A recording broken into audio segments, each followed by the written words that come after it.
Well, if the weather was warmer, she could have done some of that in school.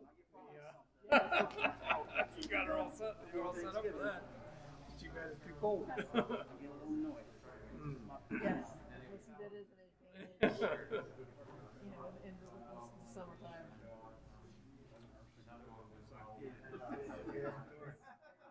good news.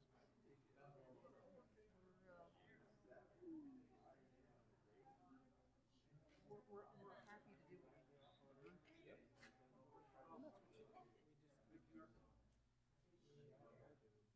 how we rally around each other. Somebody needs something. Step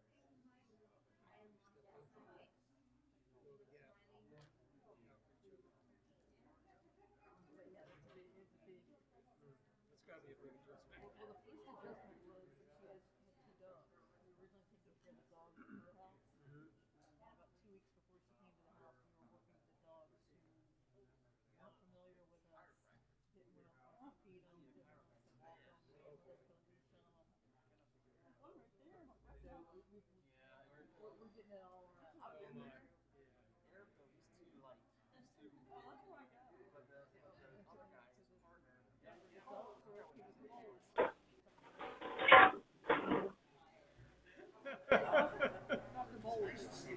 The day Cats rule, dogs rule, something like that. the day I didn't keep the crates doors were open and they got out and the cats hid on the second floor. There's been some fun adventures. Good adventure. Yeah, good to see you. Merry Christmas if I don't see you before then.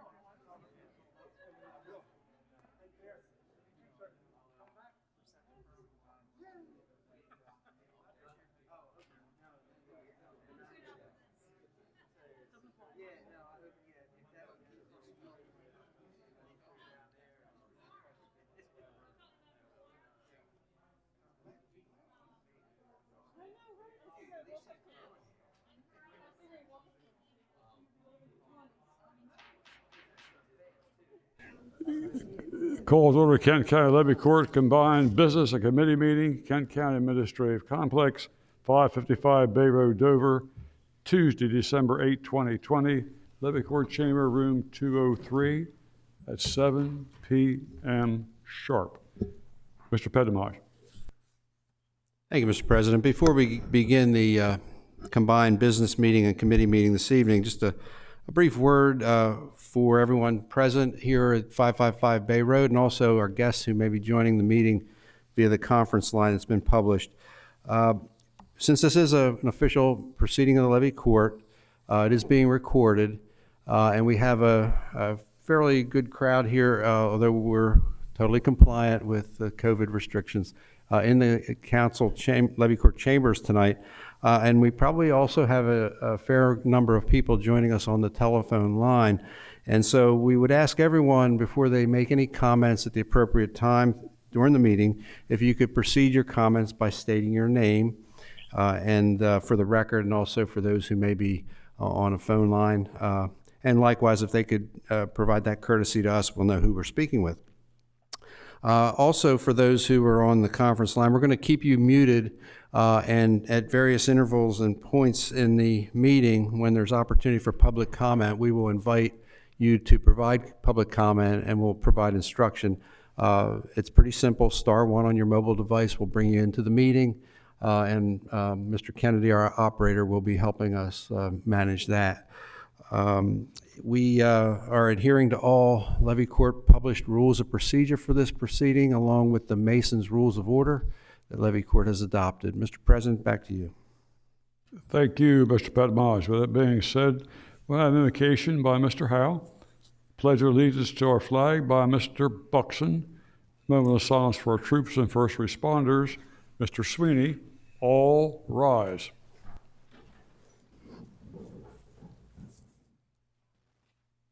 Heavenly Father, we recognize your presence tonight and ask your blessings in all of our proceedings. In Jesus' name we pray. Amen. All right. Pledge allegiance to the flag of the United States of America and to the republic for which it stands, one nation, under God, indivisible, with liberty and justice for all. Please remain standing for a moment of silence to honor our military members, law enforcement officers, firefighters, paramedics, and other first responders who have lost their lives in the line of duty, protecting and fighting for our freedoms. In addition to those I'm about to list, we also honor those law enforcement, firefighters, EMTs, nurses, and doctors who have succumbed to COVID-19 virus complications contracted through close interaction with infected patients, losing their lives caring for others. Air Force Captain Kelly Ann Laley from Parlin, New Jersey. Deputy Sheriff Jared Michael Allison, Nash County Sheriff's Office, North Carolina. Officer Andy Ornelas from the California Highway Patrol in Palmdale, California. Patrolwoman Cassie Johnson from the Charleston Police Department, West Virginia. Sergeant Herschel Turner, the Moline Acres Police Department in Missouri. Trooper Jennifer M. Zarnecki, New York State Police, New York. And firefighter EMT Alan Baso from the Kalama Fire Department in Washington. There's one notable death on my list.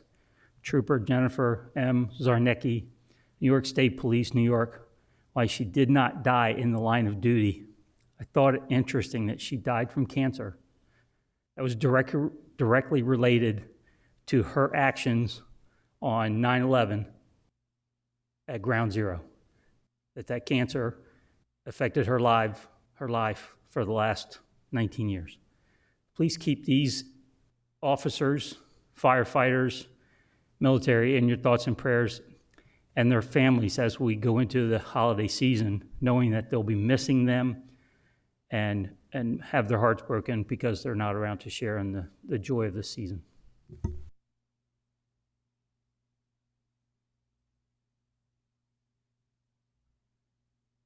Thank you.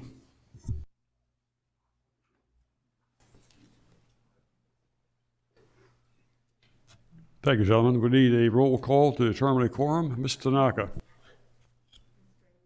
Present. Present. Present. Here. Here. Here. Present. Thank you, Lori. 7 commissioners present. We do have a quorum. Need a motion on the agenda. Move to approve, Mr. President. Second. Regular move to the second to approve the agenda. Mr. Sweeney and Mr. Angel. Any questions on that motion? Hearing none. Ms. Tanaka, please call the roll. Yes. Yes. Yes. Yes. Yes. Yes. Yes. Thank you, Lori. 7 affirmative votes approves the agenda as presented in written form. Need a motion on consent agenda 20-13. Move to approve, Mr. President. Second. They moved and seconded, Mr. Angel, Mr. Sweeney, to approve the agenda. To approve consent agenda 20-13. Any questions on that motion? Hearing none, Ms. Tanaka, please call the roll. Yes. Yes. Yes. Yes. Yes. Yes. Yes. Thank you, Lori. 7 affirmative votes approves consent agenda 20-13. Next item will be presentations. Number 1, Mr. Tanaka, read that in the record. Make sure you get into the microphone so everybody can hear your pleasant voice. Thank you.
Thank you, Lori. This is a resolution, needs a motion and a second.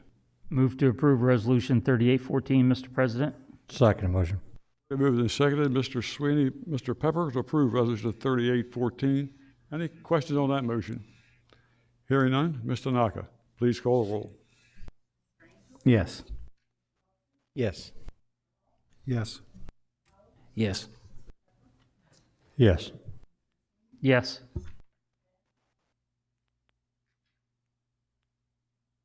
I just can't believe he's been here 20 years, but maybe he has. I don't know. He has a history, but we won't go into it here. I vote yes.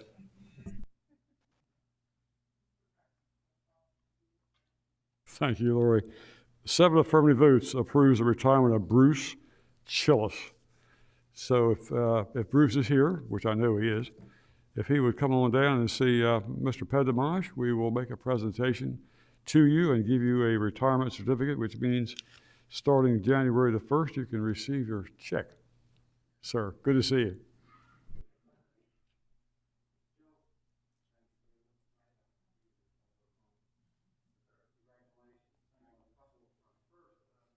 I was wondering.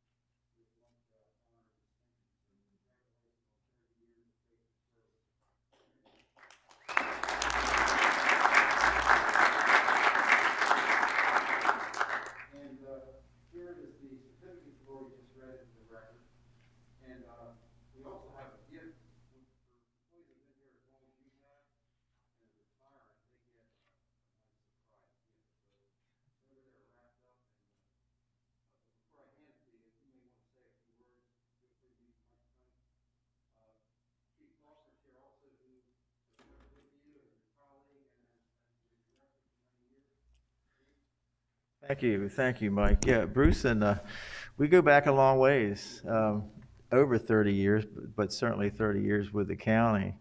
And when I migrated from the city to the county that many years ago, Bruce Chillis was my first partner. We worked out of this very small room in the Delaware Hospital. And I have to tell you, I was impressed with your professionalism, your dedication, your compassion. And I've been impressed with you every step of the way, until you told me you were going to retire, and then I wasn't so impressed because I'd really rather see you stay. But I understand, Bruce, you've been a great friend. I consider you a good friend of mine. It's been an absolute honor and a privilege to work with you over the years. You're going to be missed, so don't be a stranger. And again, congratulations on your retirement. You're well deserving of it.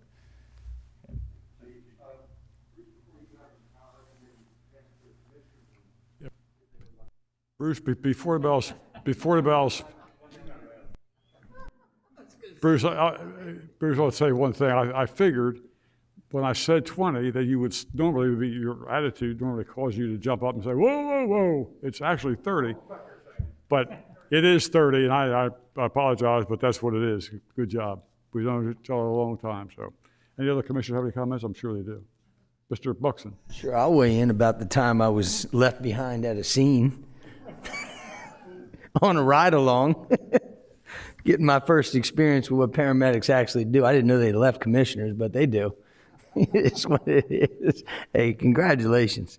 Following your suit in June, I'll be 30 years in, and I'm heading out the door myself. Not as a commissioner, though, so don't get any ideas. Anyway, best wishes, man. Good job.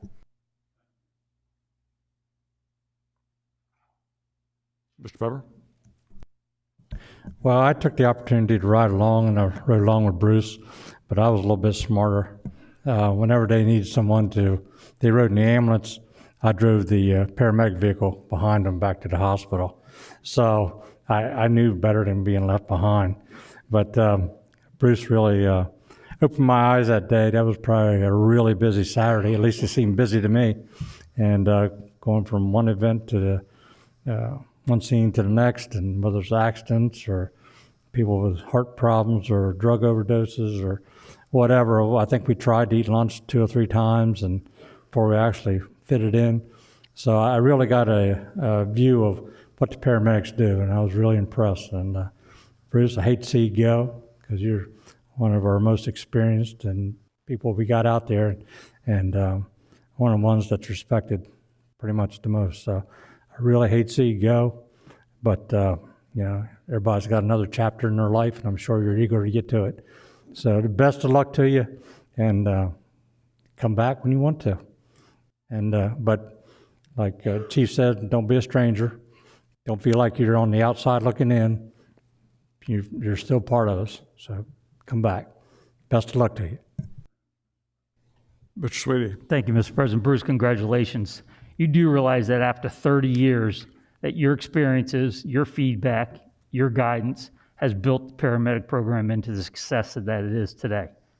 So your participation is is greatly appreciated. Congratulations on your retirement, and I wish I were you. Any other commissioner? You're welcome. The floor is yours, sir.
The next retirement, Lori.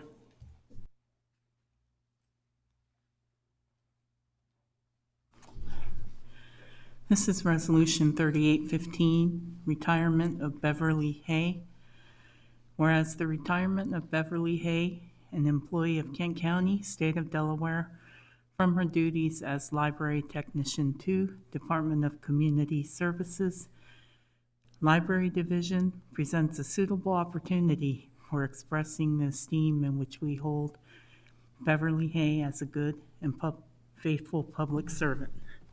Therefore, be it resolved that the County of Kent express its warmest appreciation and thanks to Beverly Hay for the able and loyal manner in which she performed her public duties. Be it further resolved that this resolution be her evidence of a right to the pension provided by the Kent County Employees Retirement Program, and that this resolution be and hereby is incorporated into the official minutes of the December 8th, 2020 meeting of the Kent County Levy Court. Thank you, Lori. Need a motion and a second on Resolution 3815. Move to approve Resolution 3815. Second. Motion, Mr. Sweeney, second, Mr. Pepper, to approve Resolution 3815. Any questions on that motion? Seeing none, Ms. Tanaka, please call the roll. Yes. Mr. Angel? Yes. Mr. Buxton? Yes. Mr. Hall? Yes. Mr. Howell? Yes. Mr. Pepper? Yes. Mr. Sweeney? Yes. Mr. Banta? Yes. Mr. President, roll call reveals 7 yeas. Thank you, Lori. 7 affirmative votes approves the retirement of Beverly Hay. I do not believe Beverly is here. Is that correct? She is not here. With that being said, will somebody see to it that she gets the appropriate paperwork? Thank you very much. Last we have number Ms. Tanaka. This is Resolution 3816 for the retirement of Richard Morris.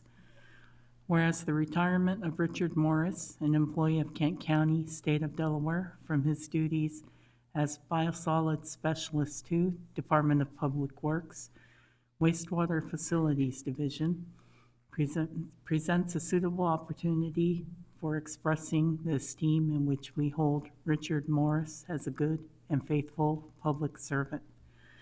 Be it further resolved that the County of Kent express its warmest appreciation and thanks to Richard Morris for the able and loyal manner in which he performed his public duties. Be it further resolved that this resolution be his evidence of a right to the pension provided by the Kent County Employees Retirement Program, and that this resolution be and hereby is incorporated into the official minutes of the December 8th, 2020 meeting of the Kent County Levy Court. Thank you, Lori. Did a motion and a second? Move to approve Resolution 3816, Mr. President. Second motion. Already moved and seconded, Mr. Sweeney and Mr. Pepper, to approve Resolution 3816. Any questions on that motion? Hearing none. Ms. Tanaka, please call the roll. Mr. Angel? Yes. Mr. Buxton? Yes. Mr. Hall? Yes. Mr. Howell? Yes. Mr. Pepper? Yes. Mr. Sweeney? Yes. Mr. Banta? Yes. Mr. President, roll call reveals 7 yeas. Thank you, Lori. 7 affirmative votes approves Resolution 3816.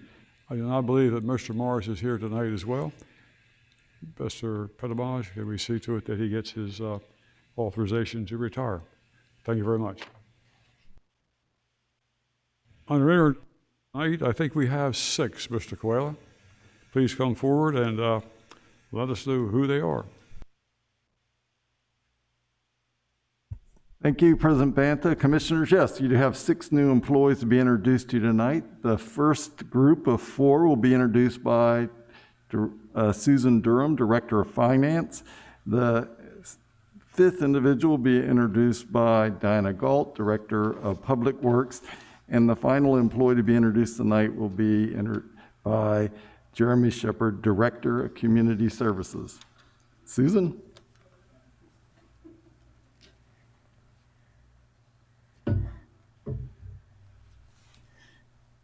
Good evening. I have 4 folks to introduce to you tonight, and I guess we'll go in the order on this paper. We'll start with Samantha Faulkner. She was hired August 17th, 2020 as the new tax clerk in the tax office. Most recently, she was employed at Hartley Family Learning Center. She filled several roles there, including early childhood teacher, kitchen manager, administrative assistant, and site coordinator. Samantha currently resides in Commissioner Angel's and Commissioner Pepper's districts.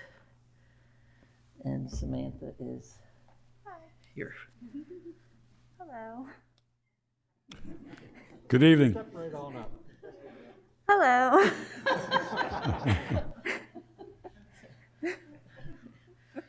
Mr. Angel may want to make some comment to her. Mr. Angel. I hope you have a long, prosperous career with us. Tonight, I've never had 2 people, but I have 3 tonight coming here. Mr. Pepper always gets them, but I've never had 2 or 3, so welcome to the Kent County family. Thank you. Nice to be here. Thank you, Mr. Angel. Okay, the next introduction will be Donna Caulfield. She was hired August 24th, 2020 as the new property specialist 1 in the assessment office. Most recently, she was employed as the Director of Office Operations at Prospect Inspection Services. Prior to that, Donna worked at Delaware Hospice as the office manager. Donna currently resides in Commissioner Hall's and Commissioner Pepper's district. And the inside scoop on Donna is she is Sam Vasquez's sister. You had to say that. Had to give the inside scoop. You did have to do that. It's a pleasure meeting everyone. Thank you for this opportunity, and I look forward to my future here at the county. So thank you. Certainly welcome you here. I'm sure Mr. Hall has a comment. Thank you, Mr. President. Welcome aboard. It's a great office to work in, and hope you have a good career here. Thank you very much. And the funny story to that, Sam and Donna, neither one knew that they had applied for a job here and gotten it. So our next hire, Karen McGonigal. She actually worked here and left to start her family and has come back to us after 14, 15 years. I can't remember. It says over 13 here. 17. She was hired back on August 24th as an account specialist 3 in the accounting section. Most recently, she was employed at Eleanor Terrell CPA as a staff accountant, and prior to that, she worked at Eagles Nest Christian Church as an accounting assistant. And then I already stated that she'd worked previously for Kent County, and we're very happy to have Karen aboard. The paper that you got, if you read it, said that she resides in Sussex County, but she does not. She lives in Kent County, and she is in Commissioner Howe and Commissioner Pepper's districts. I'm happy to be back. I appreciate the opportunity to be back in the Finance Department. Appreciate your being here. Mr. Howe. Welcome back. Glad you moved back to God's country. And, and I hope you do well. I'm sure you will. Thank you. And our most recent hire is Paula Cole. She was hired November 9th as a tax clerk 1, and she was most recently employed with Aramac at Wesley College as a cook office assistant, and prior to that, she worked at the Family Medical Center as a medical assistant. Paula currently resides in Commissioner Angel's and Commissioner Pepper's districts. And Paula. Hi. Glad to see you. Glad you're here. Thank you. Thanks for the opportunity. This is something different for me because I've always been in medical and food, and so this is different for me. But I like it. I like it so far. I'm sure Mr. Angel has a comment to make.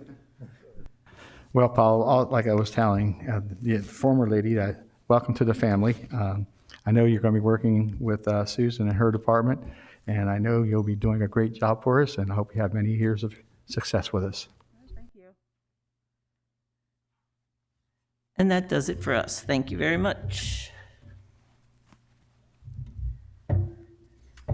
Diana.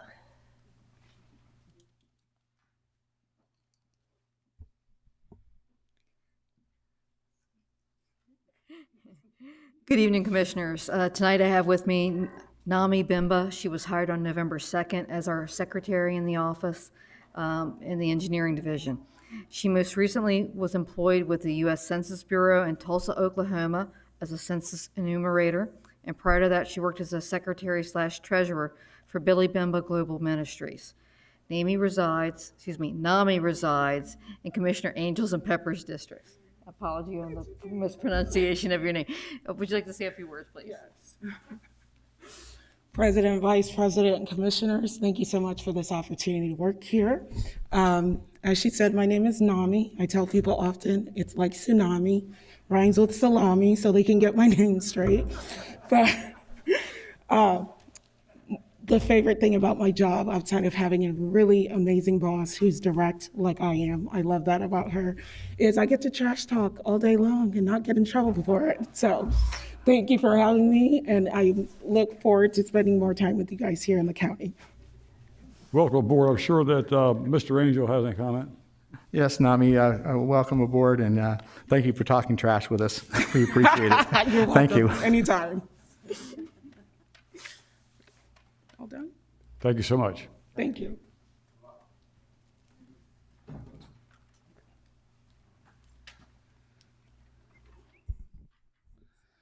Good evening, Commissioners. Happy to introduce Mr. Robert Wood to you. He was hired on November 2nd as the new Parks Worker 1 in the Parks and Recreation Division. Most recently, he was employed at Landscapes Incorporated as a landscape lawn care manager/operator. He specializes in landscaping, design, and irrigation installation. Robert currently resides in Commissioner Howell's and Commissioner Pepper's district. Mr. Wood.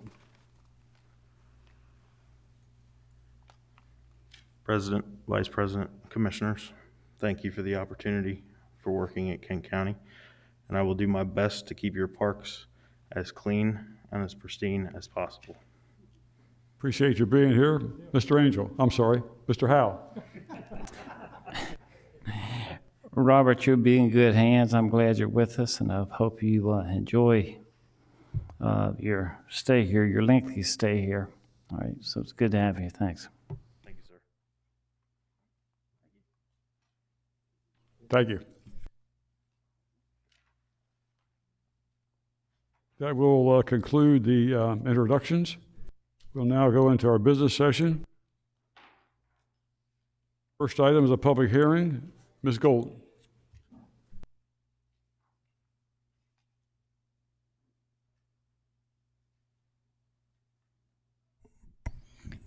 Mark is bringing up a map of the sanitary sewer district extension.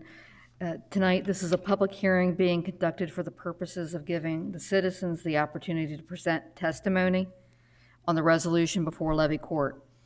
All statements will be made from the podium or on the conference line. For the record, please state your name and you will be sworn in. After everyone has had the opportunity to speak, the hearing will be closed and the Levy Court will take action as it deems appropriate. The Levy Court decision will be based on public hearing testimony and recommendations of the Kent County Regional Sewer Advisory Board. The resolution is for an extension of the Kent County Sewage Disposal District Number 1 for a 78.5 acre property on the east side of South State Street and north of Magnolia. The request was made by Cypress Glen and Shiftland Development. A technical feasibility study was prepared by the Department of Public Works based on information from the applicant. A subdivision of 104 lots is proposed. There is adequate capacity to accommodate the proposed project. The applicant/owner is responsible for the design, permitting, and construction of the proposed infrastructure. They're also responsible for reconnection of the state police force main. For sewer connection, the applicant owner must obtain a residential sewer permit for each lot and pay both impact fees per EDU. Aiding construction fees are applicable to this subdivision. The applicant owner agreed with the findings of the study and understands that they must maintain the portion of the proposed system on the private property. The staff recommends the extension, and the Sewer Advisory Board supported the proposal at its meeting on November 4th. That concludes my introductory. Any questions for staff before we open the public hearing? Mr. Pepper. With the addition to this subdivision to the North Magnolia sewer district, will the current folks that are on that sewer district, will they see a decrease in their annual fee? They will, as the development, as the houses are built. Each year, the analysis for the sewer rate for that district looks at any debt in that area. And I'm not familiar with that rate, but that area may not have any debt. But if it does have debt, it would play into that. There's a uniform rate for every district, and then there's each debt for the district is specific to that area. So if there is debt, the number of users comes into play on that rate. Okay, thank you. Mr. Buxton. Ms. Gold, I believe I asked you this. I don't know if I was clear. It's a simple one, and if not, I can ask Ms. Kiefer later. This is a preemptive application for what will then be an application that'll come into the county building for X amount of homes, 100 or so homes. So this is a new application. Correct. So what's interesting, I suspect, is that we haven't had one of these in a while, or at least not one that I can recall. So, all right, is what it is. That's not a negative. It's kind of interesting. So, there it is. Enough said. Any further questions for staff? Seeing none? Thank you, Ms. Gold. With that being said, we'll open a public hearing on Resolution 3813. Is there anyone here in favor? Anyone here in favor of Resolution 3813? Is there anyone on the phone line? If we have any callers who wish to speak to this item, please press *1 on your mobile device and we can release you into the meeting.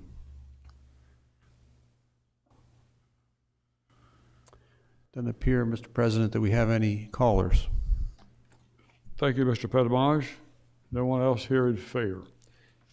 Anyone here in opposition? Anyone here in opposition of Resolution 3813?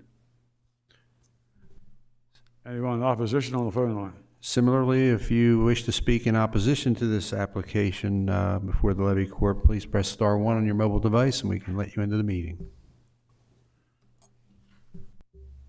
We're seeing no takers on that, Mr. President. Thank you, Mr. Pettibone. With that being said, the public hearing is now closed. Mr. Buxton.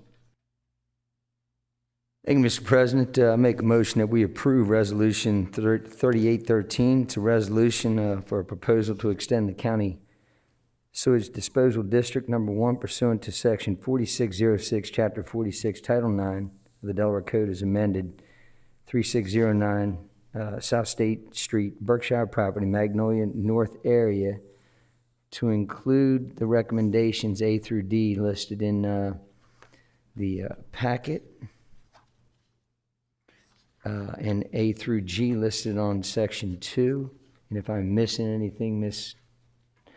Gold, you can certainly coach me up. To also include a favorable recommendation by staff, Sewer Advisory Board, as well as no opposition here in public today.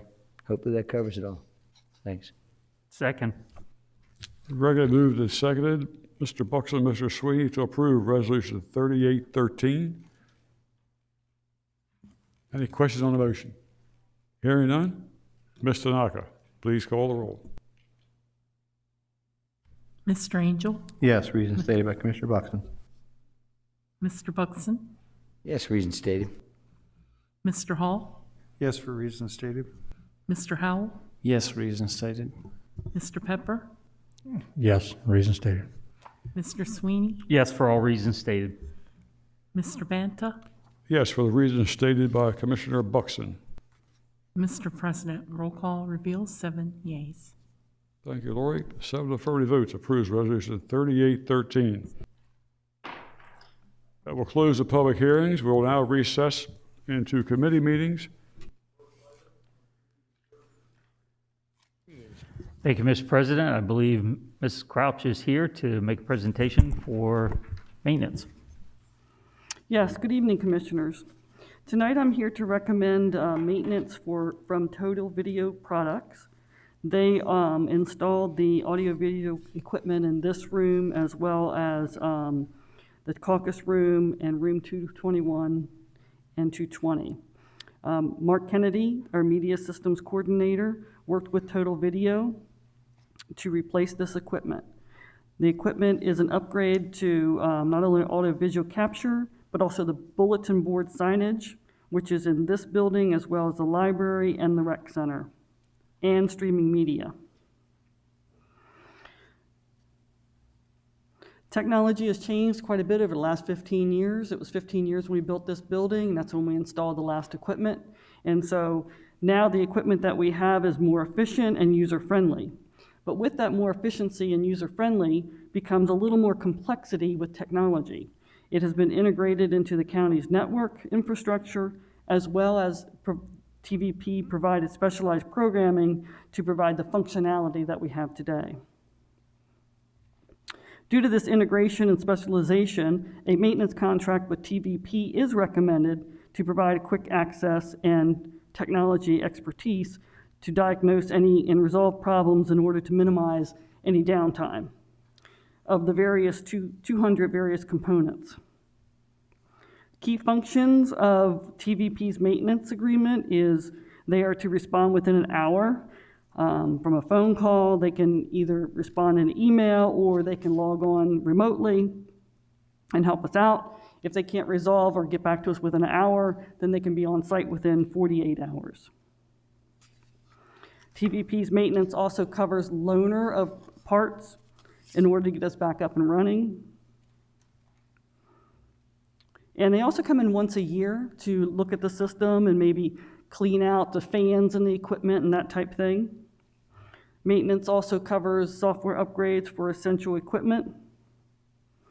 The total cost for this maintenance is $47,555, and it covers a 4-year period, and that period is February 2021 through February 2025. TVP has agreed to accept annual installments of $11,888. Funds from the FY21 are to be moved from the information technology salary line to the hardware software to be paid for this year's maintenance upon approval. And then any out years, we would budget it in the IT's operating budget. Any questions? Any questions for Ms. Crouch? Commissioner Angel? Yes, Kim, it's on here, it says it's, you get 1 hour, 1 business hour remote services guarantee, telephone, email, secure login. Is that for 1 year for 4 years, or one hour per 4 years? What that actually is their response time. So if we email them or if we call them, they are going to get back to us within an hour on the phone. That's what that is. Thank you. Any other questions for Ms. Crouch? Mr. Pepper? I was looking to see, how long has this company been in business? Do you recall, Mark? Yeah. They've been in business, excuse me, they've been in business about 20 years. 20 years. And do they have a Delaware rep that is in Delaware, Cedar out of New Jersey? I'm sorry, Mr. Pepper, I didn't hear the question. Yeah, do they have a representative in Delaware? I see they're out of Mickleton, New Jersey. Is that their sole location, or do they have field reps out in the field? Well, this company is on the Delaware state contract. Even though they don't have a physical location in Delaware, they do quite a lot of work. Some of their notable clients is the Delaware Department of Corrections, as well as the Justice Department for the state of Delaware. Great, thank you. Thank you. Any other questions? Seeing none, move this forward to the ensuing business meeting. 7 up. Thank you very much. Thank you. Any public comment on this or public comment from the phone? Mr. Petitmange? If we have any callers who wish to address the committee on this item, please press star 1 and we can bring you into the meeting. Doesn't appear, sir, that we have any. Thank you. Thank you. Seeing none, I close the Community Service Committee. Back to you, Mr. President. Thank you, Mr. Sweeney. Next one is Public Works. Mr. Howe. Thank you, Mr. President. Ms. Goat will come forward. We have 4 items tonight, and we will start with item number 1. Item number 1 is a standby power system project, equipment procurement. So bid documents were prepared by Hayes and Sawyer, and they were reviewed by DENREC, the county attorney and the Public Works Department, as well as the Finance Department. The request for bids was advertised in June and July, with the first bid opening on August 4th. On August 4th, no bids were received. Staff and the engineers reached out to vendors to find out why they didn't respond, and made minor revisions to the bid documents. Mostly we did a lot more outreach to make sure that we had bidders the second time around. The second bid was advertised on September 29th and October 8th in the Delaware State News. And at the time, when we had the bid opening on November 6th, we had 2 bids, Albin Tractor and Cummins Inc. And the bids are separated by a minor amount. In terms of Albin Tractor was $2.34 million and Cummins Inc. was $2.46 million. And then there are motions for you all to make regarding that award, and the department again supports the award of the contract to Albin Tractor. Thank you. Any comments or questions on that one? Mr. Buxton. I like to have a conversation every now and again, and I just took a look at it, brought back a few memories. I noticed that you had in there some of the creativity in the financing in regards to the project early on, if we're on the correct one. Which I always like to point out, it's a compliment to the staff. I believe Hans was running shop, but I know you were around. It's a compliment to the staff and to the commissioners who were in support of that motion that helped us to avoid some of the excessive costs of prevailing wage. So it's a very nonpartisan issue you took up there. Moving on. Thank you for those comments. Any other comments or questions about this item? All right, for the business meeting tonight, all in favor? 7 up. Item 2. Item 2, 2020 agricultural land leases bid awards. The county owns 5 farms with tillable farmland. The land lease agreements for 3 of the 5 farms expire at the end of the calendar year. These farms are the Goldinger Farm, the Biosolids Farm 1 and 2, and the Blessing Farm. There was a table attached to the memo, and it had a typo on that table. The first bidder is Dempsey Farms LLC, and they were the high bidder. We're looking for them to pay us the highest price. This is not a low bid situation. Dempsey Farms was the high bidder for Goldinger Farm at $189 an acre. For the Biosolids Farm 1 and 2, Hills Farm Inc. is the high bidder at $145 an acre, and that's per year for all the bidders. And the Blessing Farm, the high bidder was Melissa Blessing at $203 an acre per year. And that's my summary of that item. Any questions or comments? Do what? This might take 12 seconds. Okay. I know I spoke to you earlier. I just want to speak on the record and state that you're not aware of any controversy. At times, there's been potentially a loss. Someone was tilling the land, they invested infrastructure. Their concern was maybe they lost on that investment. I'm not aware of any. I don't think you are either. I just wanted to confirm that. I'm not aware of any controversy. It's fine. Thanks. Anything else? Mr. I don't know who was first. Let's go with Mr. President. Did you have a question? Oh,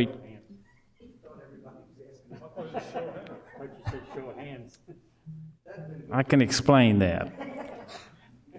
All right, I'll play it your way. Everybody in favor of doing it tonight?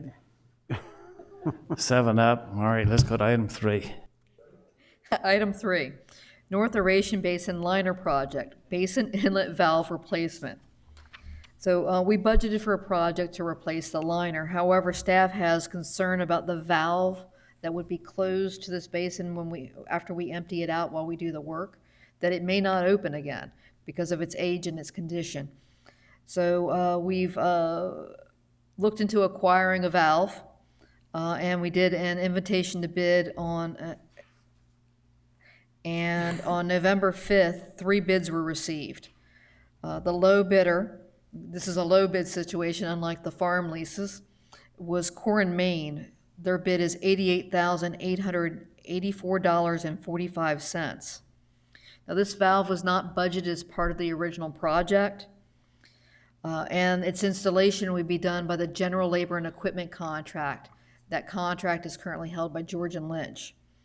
The estimate for the labor is $120,000. Therefore, the total project cost is $208,900. So we've come up with the funding arrangement for that is that we're looking at the grit system upgrade project came in under budget. We were here a couple of weeks ago with that. And there's $110,000 available from that project. And there's $39,000 remaining from the we did an alternate, instead of enclosing the UV building, we did an alternate project. And we also need an additional $60,000 in funds from working capital reserve. So based on that available funding, the department is recommending that the award be made to Core and Main. Thank you.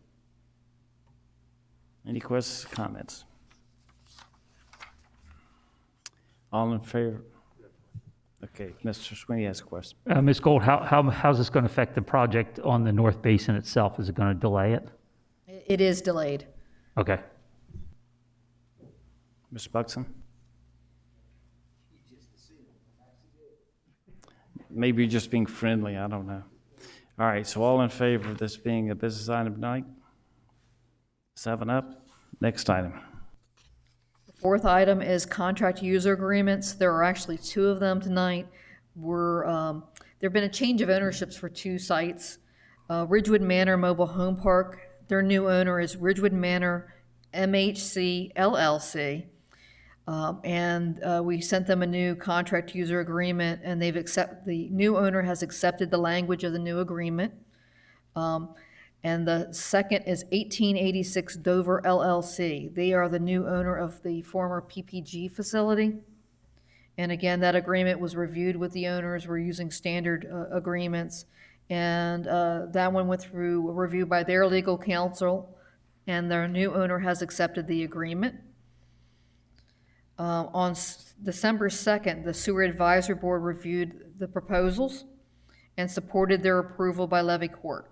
So the department is recommending approval of both contract user agreements, and we've provided some suggested motions. And that concludes that presentation. All right, comments, questions? Business item tonight?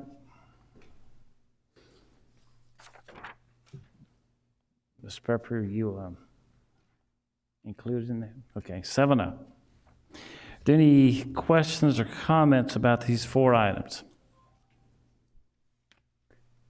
If there are any members of the public on the phone line who wish to address any of these items, please press star 1 on your phone, and we can bring you into the meeting.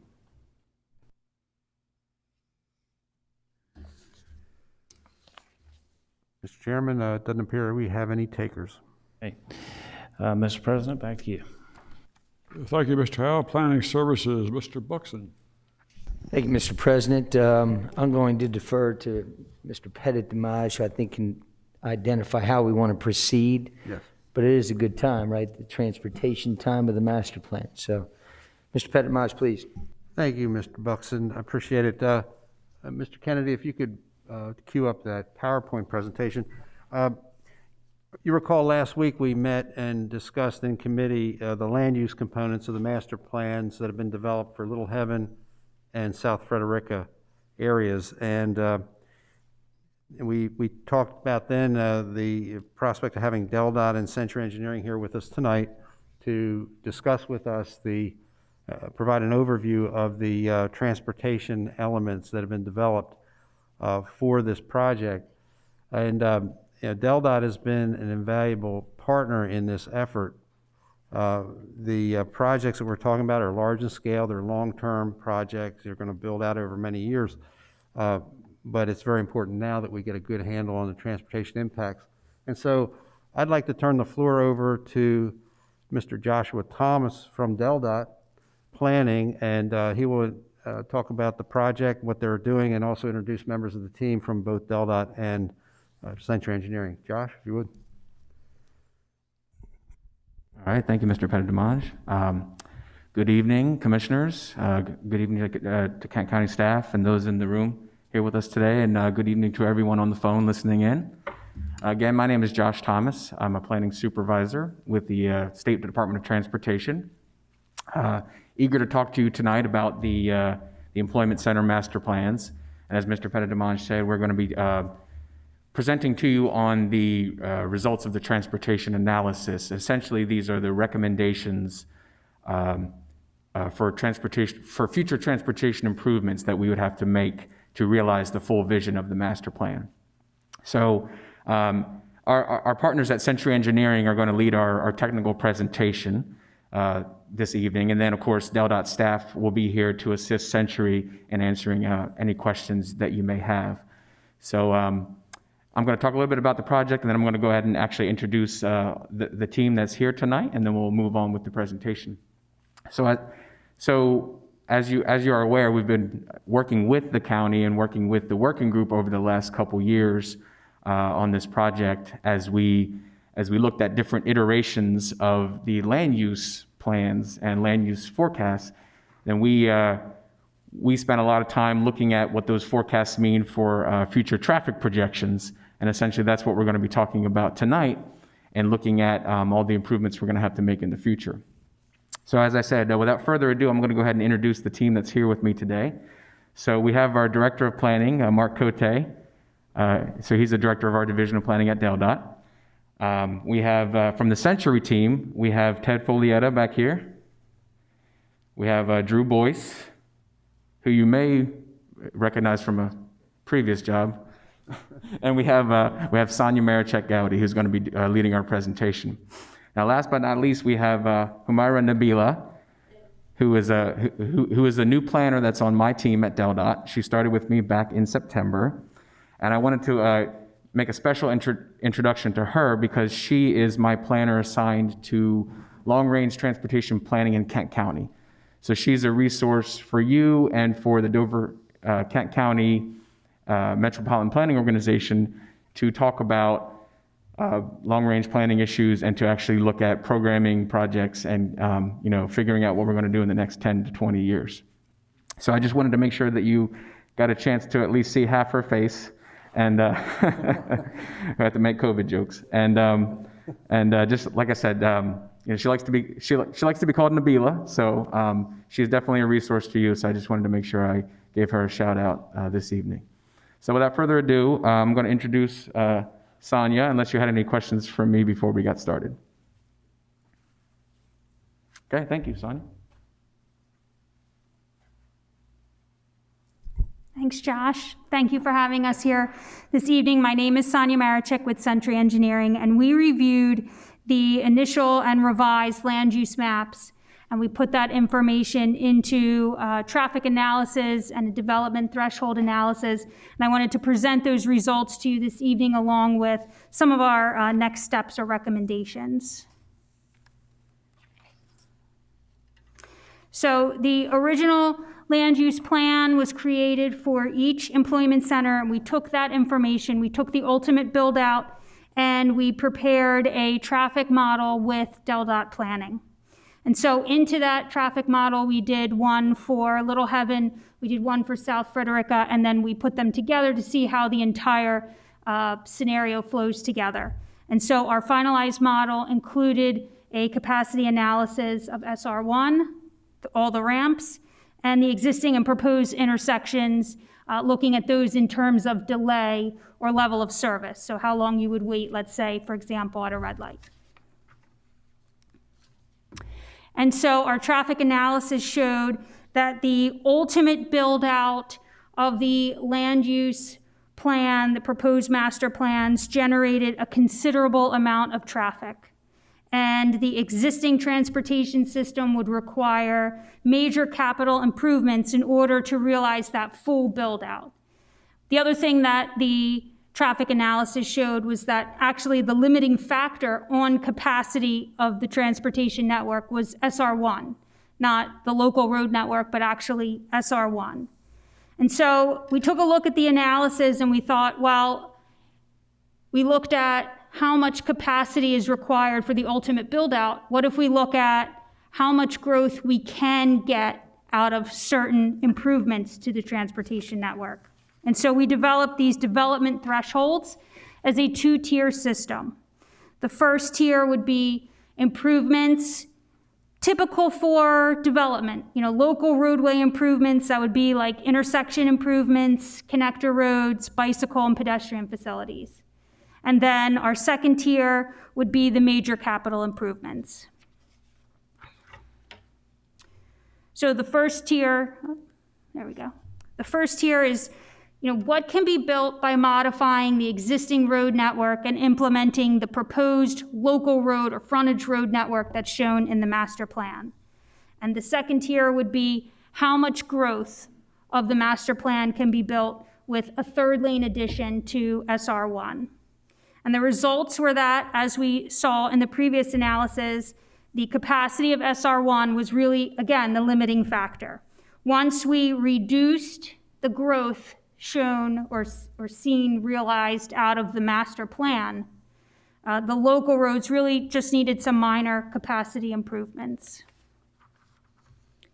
So the next series of slides, I'm going to take you through kind of walking through that traffic analysis for Little Heaven, and then that'll be followed by the same scenario for South Frederica. So for Tier 1, we assume that we would implement improvements by 2030, by year 2030. And it included a 10-year background traffic growth. So that means outside of the master plan. This is your typical 10-year growth that we would see along SR1 and the local road networks, just as background traffic. So Tier 1 improvements keep SR1 at 2 lanes. And the improvements essentially retime the existing traffic signals, construct a new signal at Barrett's Chapel Road and Old Beach Road, and implement the connector and frontage roads that are shown in the master plan. And so you can see them on this map. They're the gray lines that kind of go up and down across. They create a little bit of a grid. So those would be implemented at that time. The next slide is going to show you a chart, which looks rather technical. So just giving you a heads up before I switch to it. On the left will be the square footage and acreage that is shown in the latest and greatest master plan. And on the right is the amount of that master plan that can be realized in the first tier. So on the left, you're looking at the latest master plan description and square footages. So the way that a traffic model is built, we took your master plan and broke it down into the various descriptions. And each of those, let's say, for example, professional campus, that translates into a certain number of trips. It's called trip generation. That trip generation then goes into determining the capacity of a roadway network. So what comes out of our analysis is what's shown on the right. So what's shown on the right is the upper threshold for what could be built under this tier. And it's roughly about somewhere between 30 to 50% of the overall master plan. So don't get too hung up on the numbers necessarily. What we're trying to show here is, a certain percentage of the overall master plan can be built doing the local road network improvements. And then that was followed by the second tier. So the second tier assumes that this will be implemented by year 2045, and it includes now 25 years of background growth. So where the other one had 10 years, this one now has 25 years of basic growth that would happen regardless if, outside of the master plan. And so in this scenario, we added a lane to SR1. So SR1 is now 3 lanes. And we would need to retime the existing traffic signals, including the traffic signal that was just built in Tier 1. And again, we would widen SR1 to 3 lanes. And so now you're going to see essentially the same chart. It's just updated for the higher capacity of the roadway network. So on the left is still that original latest and greatest master plan information. And on the right is now what could be built, the upper threshold of what could be built under this scenario. And so it does increase capacity a little bit. Now, it doesn't necessarily increase it a ton because we have that 25-year background traffic growth. So we still have that factoring in. So the next group of slides will take you through the same scenario for South Frederica. So Tier 1 assumed 2030 implementation, that same 10-year background growth, 2 lanes on SR1. We would need to construct 3 traffic signals, Frederica Road and SR1 southbound exit ramp, Frederica Road and overhead bridge, and then Milford Neck Road and overhead bridge. And we would again have to implement the connector and frontage roads that are shown on the map. And you can see them there. They're the gray lines that help facilitate movement around the proposed master plan.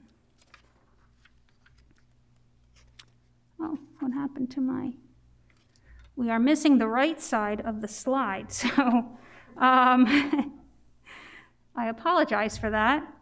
So what you're seeing there is based on the proposed master plan how that breaks down, the latest and greatest master plan. What you're not seeing there are the results of our study. I apologize, but I can tell you, so for sports complex, you would be seeing about 50%. Under support services, you would be seeing about 20% of that. I do have it, yes, thank you. Professional offices, it would be about 50%, and all of the recreation commercial. So I, again, apologize for that not being on there. And then your tier 2 results, implementation 2045, 25 years of background traffic growth. This includes the 3 lanes on SR1, so we add a lane to each direction, in each direction.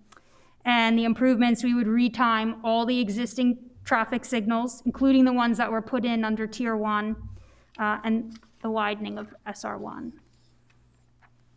And you have it now. So on this one, the results are again on the right, and you see a little bit more capacity available. So we're down more towards 50% as opposed to 20 to 25% build out.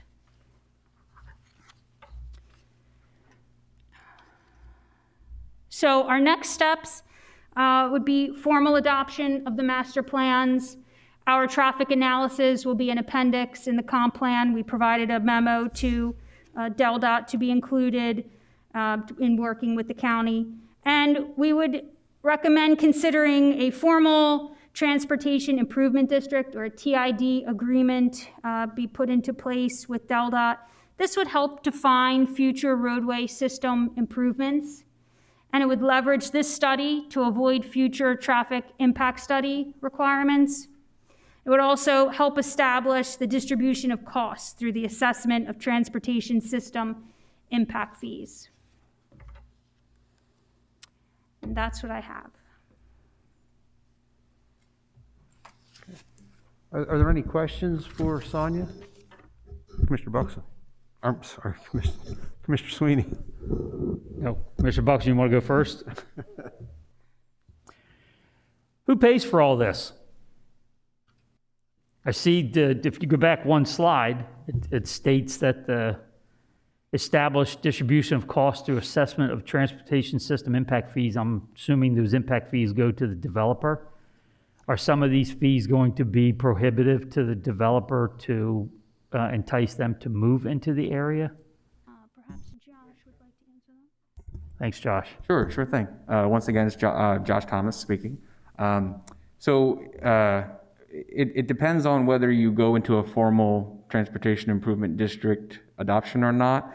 So let's say, for example, we did go enter into an agreement to do a transportation improvement district. A key component of that process would be to actually develop a full capital plan and cost estimates for what all these projects would cost. And then the other part of that development of that district would be to create a fee structure where we define a percentage of that cost that will be covered by the development community. And then the rest of that cost would be on DelDOT. So, we can't stand here and give you a percentage today because each transportation improvement district is different depending on the nature of the improvements that we have to make within that area. So essentially, that's a very, very key step in forming that district, is to develop that capital plan and defining what that cost estimate would be. And that also, through that process, we would, we have the ability to determine, maybe this portion of projects are developer funded or partially developer funded, and maybe this 1 or 2 projects will be on DelDOT only because of the nature of the improvement. Maybe the improvement is not influenced by development as much as other improvements. So that's a very important step in the transportation improvement district process. Now, if you do not have if you do not have that full district defined, then it would be through the normal development process in which we have traffic impact studies, and then working with our development coordination section in planning, using the master plan as a guide determining as development comes in, how the improvements are going to be funded, working with DelDOT. So, you're probably somewhat familiar with the current process. So we would use the master plan as a guide, as a way of timing the improvements with development as it comes in. And then option 2 would be defining all those improvements through a TID. So I know that's a lot, but hopefully that helps answer the question. And I have the rest of the team if they'd like to add anything. It does help, and I appreciate that. My concern is that if it's phased in, then we're forcing development closer to the road, and as new partners come in and move further into the master plan area, then all those will get developed, and we're stepping away from the build it and they will come philosophy. So is this a matter of DelDOT builds it and then gets reimbursed from the impact fees that are assessed? Can you clarify? Are you talking about if we did a TID option? Yeah, I see Mr. Cote getting up, and I appreciate that. What I'd really like to see, and excuse me, is DelDOT say, oh, wow, we think this is a great economic development project. We're going to fund it all in our capital improvement plan. I wish that was true. So this is Mark Cote. I'm the Director of Planning for DelDOT. So I just wanted to maybe step in a little bit, saying that, as Josh said, each TID is different on the cost share. There's a lot of variables here, but if DelDOT is going to carry 100% of the load, then that means these projects need to get into the CTP. There's a lot of different factors that affect the prioritization. So, having private funding sources is a bump. Economic development is a bump, but also you're trying to attract people to the area as opposed to serving people who are already there. So, I think in any scenario, DelDOT will certainly be a partner in this, certainly along improvements for Route 1.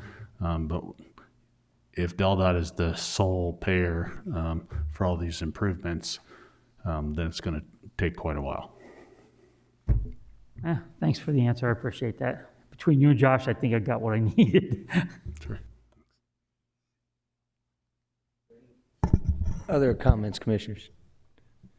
I'll make the statement then, and you can coach me up a little bit. I think, and I've stated before, and I think Mike, Ms. Kiefer, TID has been mentioned frequently in the past and then here recently, especially during this whole process. I think it's the way to go. It certainly is, for a number of reasons I don't need to mention.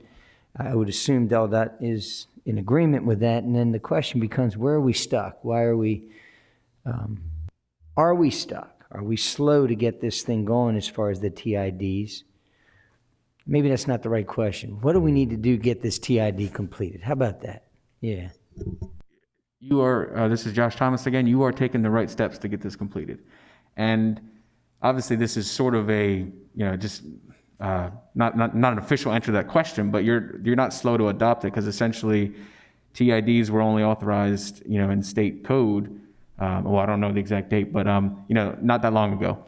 So it's a relatively new formalized way of doing this planning in the state. So it's not that we're behind in this situation. And to answer the second question is you're taking the right steps, and that is in order for DelDOT to work with a local government to adopt the TID, you've got to have it in your long range plan. So essentially, having it as part of your comp plan, as part of a master plan, as a recommendation for a specific area are the first steps for us to come to the table and work on an agreement. And another thing that I'll just add is I don't want anyone to think that this is a duplicated effort or a wasted effort to go through, because certainly, as I think Sonia touched on it, this is definitely the first steps that we would take when we work on a TID, is looking at the land use, looking at the projections, how many square feet are we talking about, what types of uses. So essentially the groundwork has been laid here in the master plan. So if it was the decision to move forward in a TID, then we would just take this master plan and then take it a few steps further. So it's definitely not a redo of anything, and it certainly doesn't put us behind in any way. Maybe it's, again, poor terminology. I know we're behind others right now about that. There are some plans out there that have already been implemented. Is that fair? So yes, yeah, and so maybe that's what I'm. We do have TIDs in operation, and we have others in development. If I was king for a day, it's already in the plan. We're going to adopt the plan. Let's get going on this. Our next step would be a county action, right? Once the plan's adopted, would be a county action to put the ball in DelDOT's court to say, let's go. Mr. Peck. If I could jump in on that. Well, as the second bullet indicates there, we would enter into a process of developing an agreement between the state, DelDOT, and the county, Levy Court. And that will be probably a bit of a back and forth negotiated development of an agreement, and ultimately bring it forward to Levy Court for adoption, the state process for adoption, and there'll be a formal agreement. And it would also, in that agreement, deal with the distribution issue and impact fees and how they're calculated, and the kind of the fair share approach to establishing impact fees.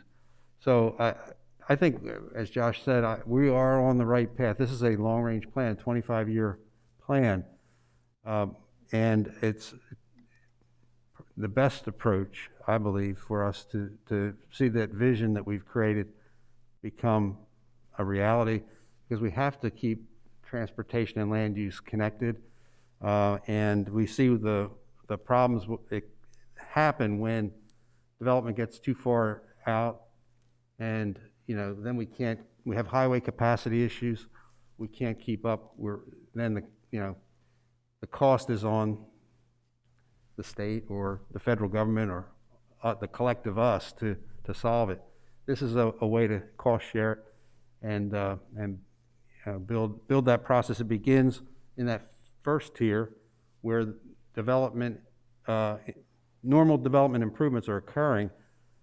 But if we have that TID, those development projects are also contributing their fair share from day one into a fund that will be there when DelDOT planning and DelDOT folks have to design something major. Mark? This is Mark again. So I was just going to add, for some of the other TIDs that we have around the state, they are all different, but in some of them we realize that the state may be out there in front before the development is there. So again, the idea would be that there would be some certain cost sharing between the state and the private community. It may be that the state is investing first and maybe carries a larger share, or 100% for, to get running. And then as the development comes in, they'll pay their fees into the infrastructure, into the TID, to help kind of balance where the proposed share is. So each one is different, has all its own details. Nothing more than a comment now, and that is that as this thing introduces itself again to the community, possibly through a press coverage or something like that over the next week or so, the consistency from a person, if I switch chairs, who shows up in the audience, is going to be just that: roads, traffic. What are you doing to address it, long-term, short-term, and where are the costs associated, who's paying for it? So we're in limbo a little bit. That's why I'd like to really get to which it appears we are, right? But we want to, I think the agreement is that we want to get away from the impact studies and get right into the TID and solidify that, so that then we talk to constituents, we say, this is the process. It's not specific to this one yet, but this is what we're going to implement. So that was it. Any other comments while we had the folks here? Went into this, in its totality. We've got some more time to talk about it over the next coming meetings. So, Mr. Chairman? Or January, whatever. Yes. If I could just, while the folks are here, just say that this is a real significant step for Kent County, for Central Delaware, because we've never reached this kind of level of advanced planning for significant scales and longer-term development in the unincorporated area. And it wouldn't be possible without DelDOT being the partner here. So I really see this as a turning point for us in that regard, and I really appreciate the willingness to work together in this way. So it's been a good thing, and I hope, not too long, we'll have a TID established for these areas, and we'll be prepared to see them flourish. So thank you. Thank you very much, DelDOT. If you want to say something, Mark, in a second, but it is interesting to sit here and see it's sort of, you put it together in a simplistic way, but a lot of effort goes into it. Not just in this plan with DelDOT, but of course the plan in its totality. So great job, appreciate you. And that's it. Thank you. We may want to ask if we have any callers that wish to either comment or ask questions while DelDOT and Century Engineering officials are here. So if you do, please press *1 on your phones, mobile devices. We can bring you into the meeting. Caller whose number ends in 9188, you can proceed. This is Connie Holland, Director of the Office of State Planning. Good evening, Connie. Great to be with you tonight. How are you? It seems like old times. I've been here since Mr. Bana and everyone said your prayers, so I felt like that I was back to work. But it's a pleasure to be with you tonight. I know that we've been through many, many months on this, and I want to give the Levy Court commissioners, planning staff, Mike Pettit-Amage, and everybody kudos, and especially the state agencies that jumped in. Drew Boyce probably never wants to hear master plan again. He used to take me back and forth to the MAPCO meetings, and as everyone knows, I believe in master plans, and I think that's the way to go. I just wanted to ask Mr. Pettit-Amage if he'd gotten my letter, and hope that there wasn't anything negative at all, but there were some comments, and if we could have a little conversation. Absolutely. Michael? If I could, thank you, Connie. And yes, we did receive your letter today, and thank you for it. I was hoping you were on the line so you could mention, but if you didn't, I was going to bring it up, that we did receive correspondence from the State Planning Office and from Connie specifically, and it was all good. She made some very good points that we can make some tweaks to the document in the recommendations, particularly with respect to utility provision. As you know, we looked at and worked with utility providers in both of these areas early on, and we were received very warmly by various utility providers, Chesapeake Utilities, Delmarva Power, Tidewater, all Artesian. And while they don't necessarily all have infrastructure in place today, they were appreciative of being at the table very early, because they will know, once these plans are adopted, where their load points will be in the future and where they will need to design to. But the utilities, to a company that was at the table, indicated their ability to provide service if and when it's needed. And I think once the plans are adopted, there will be a higher level of confidence in investing in these areas in advance. But Connie's point was we need to provide some indication in the final document that we will continue that process. And Connie, we will take you up on that. Obviously, make that okay. The recommendations. And I didn't see anything else in your commentary that was a big concern. We really appreciate the support that state planning and the template that you've laid out for us in master plans, and we've tried to follow it best we can. So did I miss any point that you wanted to make, Connie? Please do. No, I just want to thank you all. You hear me say a lot when I'm not out and about, like none of us are like we used to. I wish I could be there with you tonight, but they haven't let me come back to work. Might be my age or whatever, but they've kind of sequestered me. But I've always used Milford, and you've seen how Milford has really grown.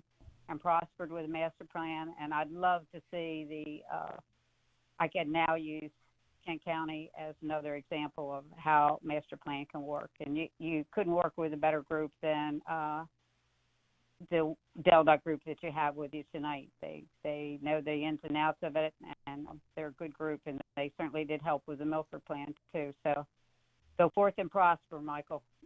Levy Court. All right. Thank you very much, Connie. You're welcome. Any questions for Connie while she's on the line?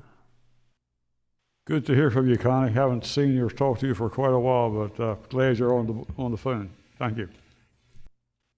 Well, I think the world of you, and I can't imagine Levy Court without you. So I was thinking about that tonight. I was thinking about a lot of good times, a lot of long meetings. You stopped them from going from 2 o'clock in the middle of the night. Do you remember that? I remember one night on Regional Planning Commission, we went till 3:05 in the morning. I think that was wild quail. I'm not sure, but we were there at 3 o'clock. I think we did. I was there also, Yes, Mr. President. Mike Petamaj and I sat on the front steps of the building, I think, in the dark. We had some good times in those days. We did. But we're moving ahead. We are. Thank you, everyone. Thank you, Connie. Good planning. Appreciate it. You're welcome. If we have any other callers on the line who wish to address Levy Court or our guests here from DelDOT or Century, please press *1. We'll bring you into the meeting.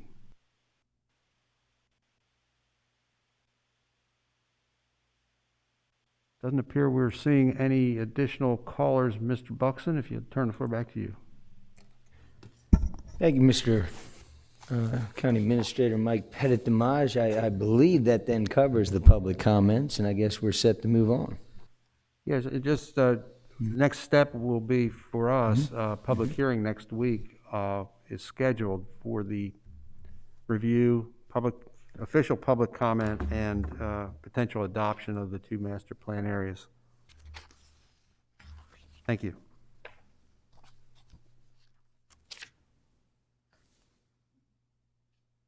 Okay, with that being said, we'll adjourn the committee meetings. We'll go back into new business, potential items from committee meetings. First item, Mr. Sweeney. Thank you, Mr. President.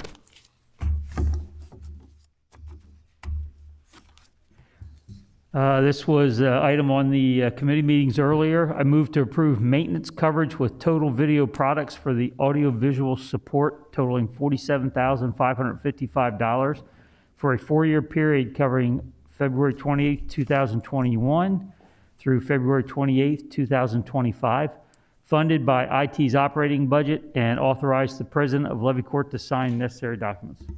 Second motion. Regularly moved and seconded, Mr. Sweeney and Mr. Angel, to approve the motion as so made by Mr. Sweeney. Any questions on that motion? Hearing none.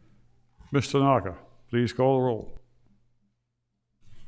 Mr. Angel? Yes. Mr. Buxton? Yes. Mr. Hall? Yes. Mr. Howell? Yes. Mr. Pepper? Yes. Mr. Sweeney? Yes. Mr. Banta? Yes. Mr. President, roll call reveals 7 yeas. 7 affirmative votes approve the motion by Mr. Sweeney. Mr. Howell.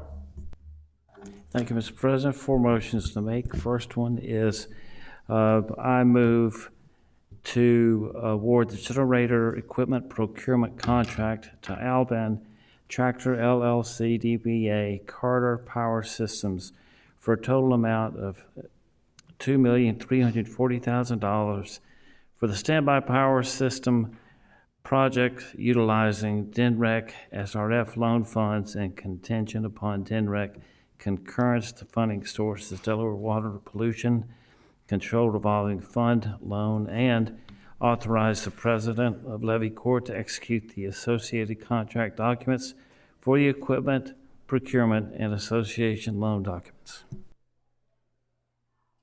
Second. Regularly moved and seconded by Mr. Howell, Mr. Sweeney, I think Mr. Buxton. Any questions on the motion? Hearing none. Ms. Tanaka. Please, Mr. Angel, I'm sorry. Yes, thank you. And it just now hit me, excuse me, I need to ask Diana Gall, since we're buying this piece of equipment, I hope this is a fuel-efficient type of a piece of equipment, because if it's a gas, I'm concerned about the, carburetor system or the injection system getting clogged with the fuel mixture we have to deal with today. Do you know what type of fuel it's going to be feeding it?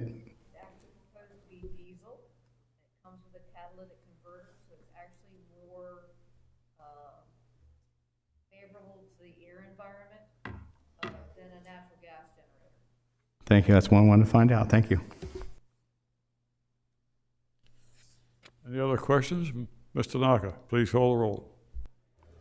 Mr. Angel? Yes. Mr. Buxton? Yes. Mr. Hall? Yes. Mr. Howell? Yes. Mr. Pepper? Yes. Mr. Sweeney? Yes. Mr. Banta? Yes. Mr. President, roll call reveals 7 yeas. Thank you, Lori. 7 affirmative votes approves the motion as made by Mr. Howell. Next one. Item number 2, 4 short parts. I move that I make a motion to move toward the agricultural land lease for the Goldinger Farm for payment $189 per acre to Dempsey Farms LLC.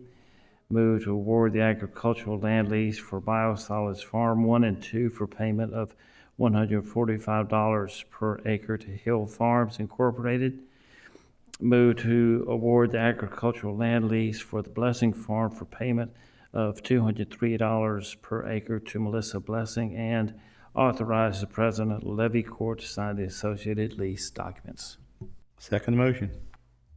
Motion by Mr. Howell, seconded by Mr. Angel to approve the agricultural land leases as presented by Mr. Howell. Any questions on that motion?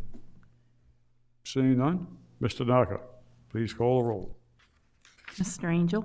Yes. Mr. Buxton? Yes. Mr. Hall? Yes. Mr. Howell? Yes. Mr. Pepper? Yes. Mr. Sweeney? Yes. Mr. Banta? Yes. Mr. President, roll call reveals 7 yeas. Thank you, Lori. 7 affirmative votes approve the 2020 agricultural land leases. Item number 3, Mr. Hall, or Mr. Howell. Thank you, Mr. President. I move to award the purchase of valve and accessories for the North Aeration Basin Projects Basin Inlet Valve Replacement amount of $88,884.45 to Core and Main using sewer operating revenue and working capital reserve from the FY21 sewer fund budget. Second. Motion by Mr. Howell, second by Mr. Sweeney to approve the North Aeration Baseliner project. Any questions on that motion?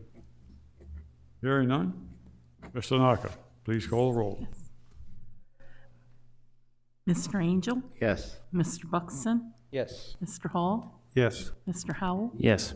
Mr. Pepper? Yes. Mr. Sweeney? Yes. Mr. Banta? Yes. Mr. President, roll call reveals 7 yeas. Thank you, Lori. 7 affirmative votes approves the North Aeration Basin Liner project as presented. Item number 4, Mr. Howell. Thank you, Mr. President. I move to approve the contract user agreement with Ridgewood Manor MHC LLC and authorize the President of Levy Court to execute the agreement on behalf of Kent County Sewage Disposal District Number 1, and move to approve the contract user agreement with 1886 Dover LLC and authorize the President of Levy Court to execute the agreement on behalf of Kent County Sewage Disposal District Number 1. Second. We're going to move to the second of Mr. Howell and Mr. Sweeney to approve the contract user agreements. Any questions on that motion? Seeing none, Mr. Naka, please call the roll. Mr. Angel? Yes. Mr. Buxton? Yes. Mr. Hall? Yes. Mr. Howell? Yes. Mr. Pepper? Yes. Mr. Sweeney? Yes. Mr. Banta? Yes. Mr. President, roll call reveals 7 yeas. Thank you, Lori. 7 affirmative votes approves the contract user agreements. This will end the committee meetings action items. Next item, number 1, under Mr. Pepper, under new business. Thank you, Mr. President. As you know, we've been negotiating the purchase of a piece of property near our proposed paramedic station, Route 8 west of Dover. Mr. Pettit-Tomaj, you want to fill us in on where we are now, and then I have a motion. Certainly, Commissioner Pepper. Thank you. Yes, we've met several times to consider the draft agreement of sale for property at 2516 Forest Avenue, which is west of and adjoining the lands that the county currently owns, which are under process for developing a substation for emergency medical services, paramedic service. And the initial asking price that the property was listed for, $175. In this agreement, we've offered $165,000 or the appraised value, whichever is less. And if it appraises lower than that, it provides that the seller could either choose to sell it to the county for the appraised value or to cancel the contract and return a deposit to the county. So it's a refundable deposit if at the seller's election it doesn't proceed. The deposit amount would be $1,000. And in order to consummate this, we would need a motion authorizing the president to sign the sales agreement at this time. Any questions?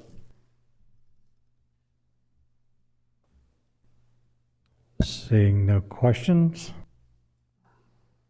I have a motion. I move to approve the agreement of sale for the property located at 2516 Forest Avenue, west of Dover, Delaware, as presented, and to authorize the president of Levy Court to execute said agreement of sale along with any and all other documents necessary to complete the purchase of said property, with the source of funding, including the requisite $1,000 deposit, to be derived from realty transfer tax fund balance reserves. That's the motion. Second. Regularly moved and seconded. Mr. Pepper, Mr. Sweetie, to approve the amount of money as mentioned by Mr. Pepper as a potential property acquisition. Any questions on that motion? Hearing none. Ms. Tanaka, please call the roll. Mr. Angel? Yes. Mr. Buxton? Yes. Mr. Hall? Yes. Mr. Howell? Yes. Mr. Pepper? Yes. Mr. Sweeney? Yes. Mr. Banta? It's a great investment. Yes. Mr. President, roll call reveals 7 yeas. 7 affirmative votes approves the motion as made by Mr. Pepper.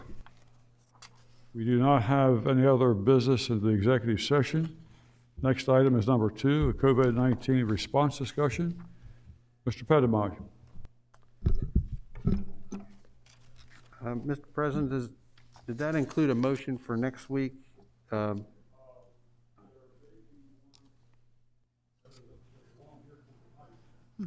There's one on for the next.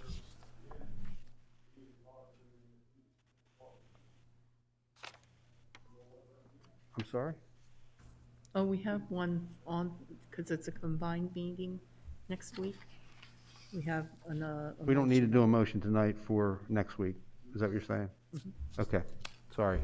Just want to make sure that we don't preclude, because I think Mr. Jung will be wanting to speak with you next week, and I want to make sure we had that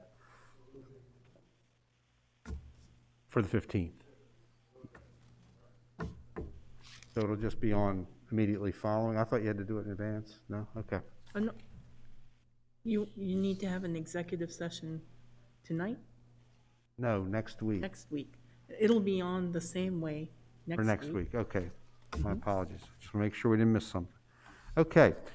Yes, thank you, Mr. President. The COVID-19 response discussion. I would like to invite Mr. Coella and Chief Faulkner, if you want to get a little closer, and invite them to join in the discussions. They've been instrumental in our planning and in our response to the COVID-19 pandemic. And I just like to begin with just a brief recap of what we've been doing, and then we'll entertain any discussion. So I just want to begin, I guess, by reminding the commissioners that back in March 16th, we issued a report, a pandemic response business continuity plan to Levy Court. And we reviewed that it was a fully conference call type meeting, you may recall. And it set forth all of the action steps that we would be taking that are still valid today. We began that whole effort early March 4th to be precise, when it became evident that the spread was coming towards, there were only a couple places in the East Coast at the time, New York and Florida, but what happened since then. But the steps that we put into motion, some of the things that we did was immediately establish an ongoing liberal leave policy for any employee who could not get to work. Liberal leave policy remains in effect for the purposes of leave with respect to this crisis. We deployed telecommuter options to key personnel at the time when we closed down the county.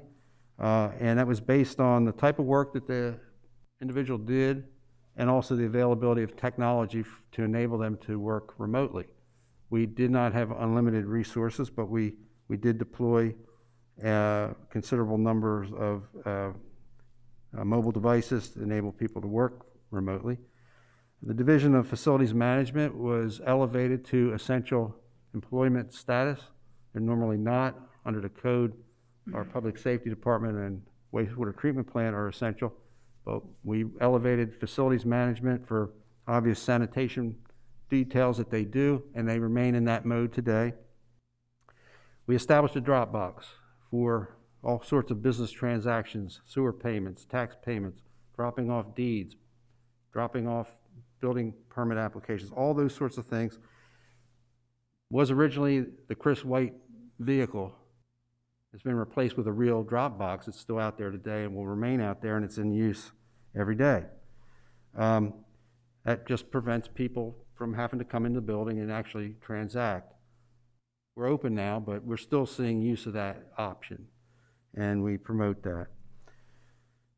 Continuous and ongoing communication with directors and employees about the response, what the state of Delaware is saying with respect to the emergency declaration, what the Department of Public Health is saying with respect to how to protect yourself and protect your work environment, and what the CDC, the Centers for Disease Control and Prevention, are saying and recommending, all the guidance. And I got to give credit, a lot of credit to Mr. Quiella. Where'd he go? Oh, there you are. For his efforts in posting blog messages to our employees on the employee portal regularly and repeatedly, putting these messages out. Our facilities management staff putting reminders everywhere in the building for people to be refreshed on what they're supposed to be doing with respect to protecting themselves and the public, and informational reports to the employees throughout the time period. I brought with me as a prop just an example of what's posted at every entryway. These are at the employee entryways of every county facility. We've segregated, like for this building, we segregated the places where the employees are to enter versus the public. We have an employee entrance in the back that's employee only, and we have one by the clerk of the peace office that's employee only. And these are posted, and it basically stop, and it lays out all the rules with respect to what you're to do. If you are ill, don't come in the building, leave. If you are, well, I'm not going to read it all to you, but I can go over it. It's all there. What it essentially does is it lays out the response that the individual employee should take if they have flu-like or cold-like symptoms, if they're asymptomatic but they believe they had close contact with someone who was positive, or if they just suspect that they might have been exposed somewhere. And all those are a stop and retreat back home type of situation. On this board here, it lays out what flu-like symptoms are regarding temperature, cough, shortness of breath, all the other symptoms. If anyone has that, they're asked to not come in the building.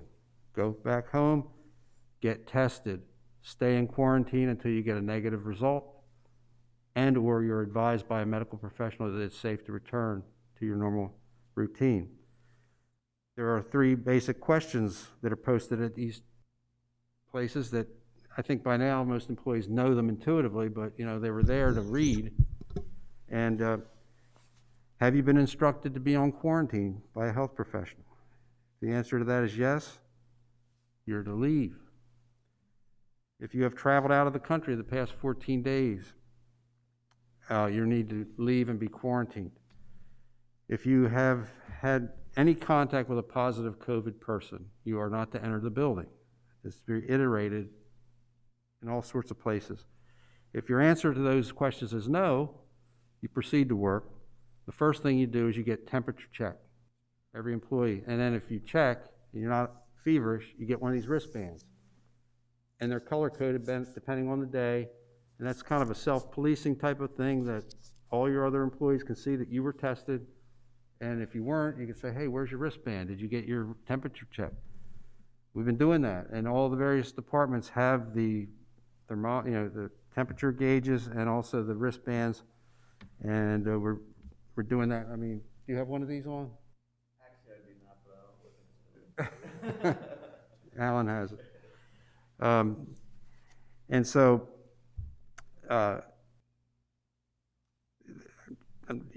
that's basically the mode that we're operating in. So if someone is not symptomatic, but they believe that they were in close contact, there's a definition of what close contact is. CDC has put it out there, and we've put it out there. That means that you've been within 6 feet of someone who's positive for at least 15 minutes over the course of 24 hours. And in those situations, if someone says, hey, I've been in close contact with someone, or I just found out that so-and-so is positive now and I was in close contact with them, we send them home immediately and say, go get tested promptly. Don't return to work until you have a negative result or you're advised that it's safe for you to do so by a health professional. And then there's a third category, and those are people who aren't symptomatic, not sure they were ever in close contact with someone, but just have a suspicion that they might have been exposed. And we're sending them home, and we're asking them to get tested and to stay quarantined until they get a negative test and return to normal activities. Originally, we were recommending tests for those types of individuals who there was no documented exposure. But we've changed that to anyone who thinks that they've been exposed, go get tested and go home until your tests come back. So all of this has been in place since June 1 when we opened the doors back up to the public. And that's essentially what we've been doing. And at that time also we did have a separate plan from the original COVID plan, which was our reopening plan. That's still in effect today. And it basically documents what we're doing today and what we've been doing. So that's where we're at with respect to our plan. And I know there's been a lot of recent concern with the surge, the post-Thanksgiving surge, and we're prepared to address it. We've also, in addition to following all the guidelines, we've done some additional things like doubled down on sanitation and cleaning. We purchased initially in public safety a biomist sanitizer, which is a scientifically proven, UL listed, medical grade sanitizing device that they originally purchased to clean their equipment and their workspaces in public safety. And when we have calls for people who have felt one of those categories, either symptoms or non-symptom, but were exposed, Colin and his staff have deployed to sanitize those areas. In the meantime, we ordered 3 more of those units. We have one now dedicated to this building, one at the plant, one in community services, and everyone's been trained up on how to use the devices, and they're being used when we need to. And so I think I'll stop right there, and I don't know, Chief, if you have anything you'd like to add, or Alan, and then turn it over. I mean, I can make some comments. Mike's comments are spot on, and they're also consistent. I'm on tons of calls with the state of Delaware, Health and Social Services, and DEMA, and we're doing exactly what the governor of the state of Delaware wants us to do in terms of protective measures and things of that nature. In fact, in some cases, we may be exceeding that. And so, you know, sometimes it's, and I know there's been some concerns among the employees. I hear it now and again myself, and it's easy to confuse the science and the data with the emotion of the COVID virus, and sometimes the emotion overtakes the science and the data. I tend to always follow the science and the data when it comes to this, and try to, you know, and you always be safe in that respect. And I can tell you from my department, since this started, we've only identified 3 positive COVID cases, and my folks are out there all the time. And one was a dispatcher, and the other 2 were paramedics, and they were all from outside vectors. We do contact tracing ourselves, and they were all outside vectors, and in a sense, loosely saying, safer to be at work than it is to be at home. I mean, in a matter of speaking. And I think that's the same with the folks who were exposed at Levy Court. I believe they were all outside vectors too, and nothing from the inside. So that's only that way because of the procedures that are going on right now. This Levy Court meeting, everybody's wearing a mask. We're all separated. This is what you do. It's a respiratory virus. You won't get it as long as you take these steps. And it's when you let your guard down, when you pull the mask down, or you're a little careless with your hands, that's when you can have a challenge. But it does seem to work. I mean, I think we follow, as Mike does, well, we follow the county's policy, but like I say, I'm on these calls all the time, and I know that compared to other governments and other agencies, we're second to none. And at my department, they're healthy. Everybody's maintaining under these trying times. Their volumes have, you know, they're kind of up and down. We're treating every contact as a COVID contact now, so that requires, you know, sort of like what we call a full court press. But we're doing okay in the department. I mean, I'm probably veering off into several different directions. Unless there's any specific questions or anything like that, I'd be happy to answer.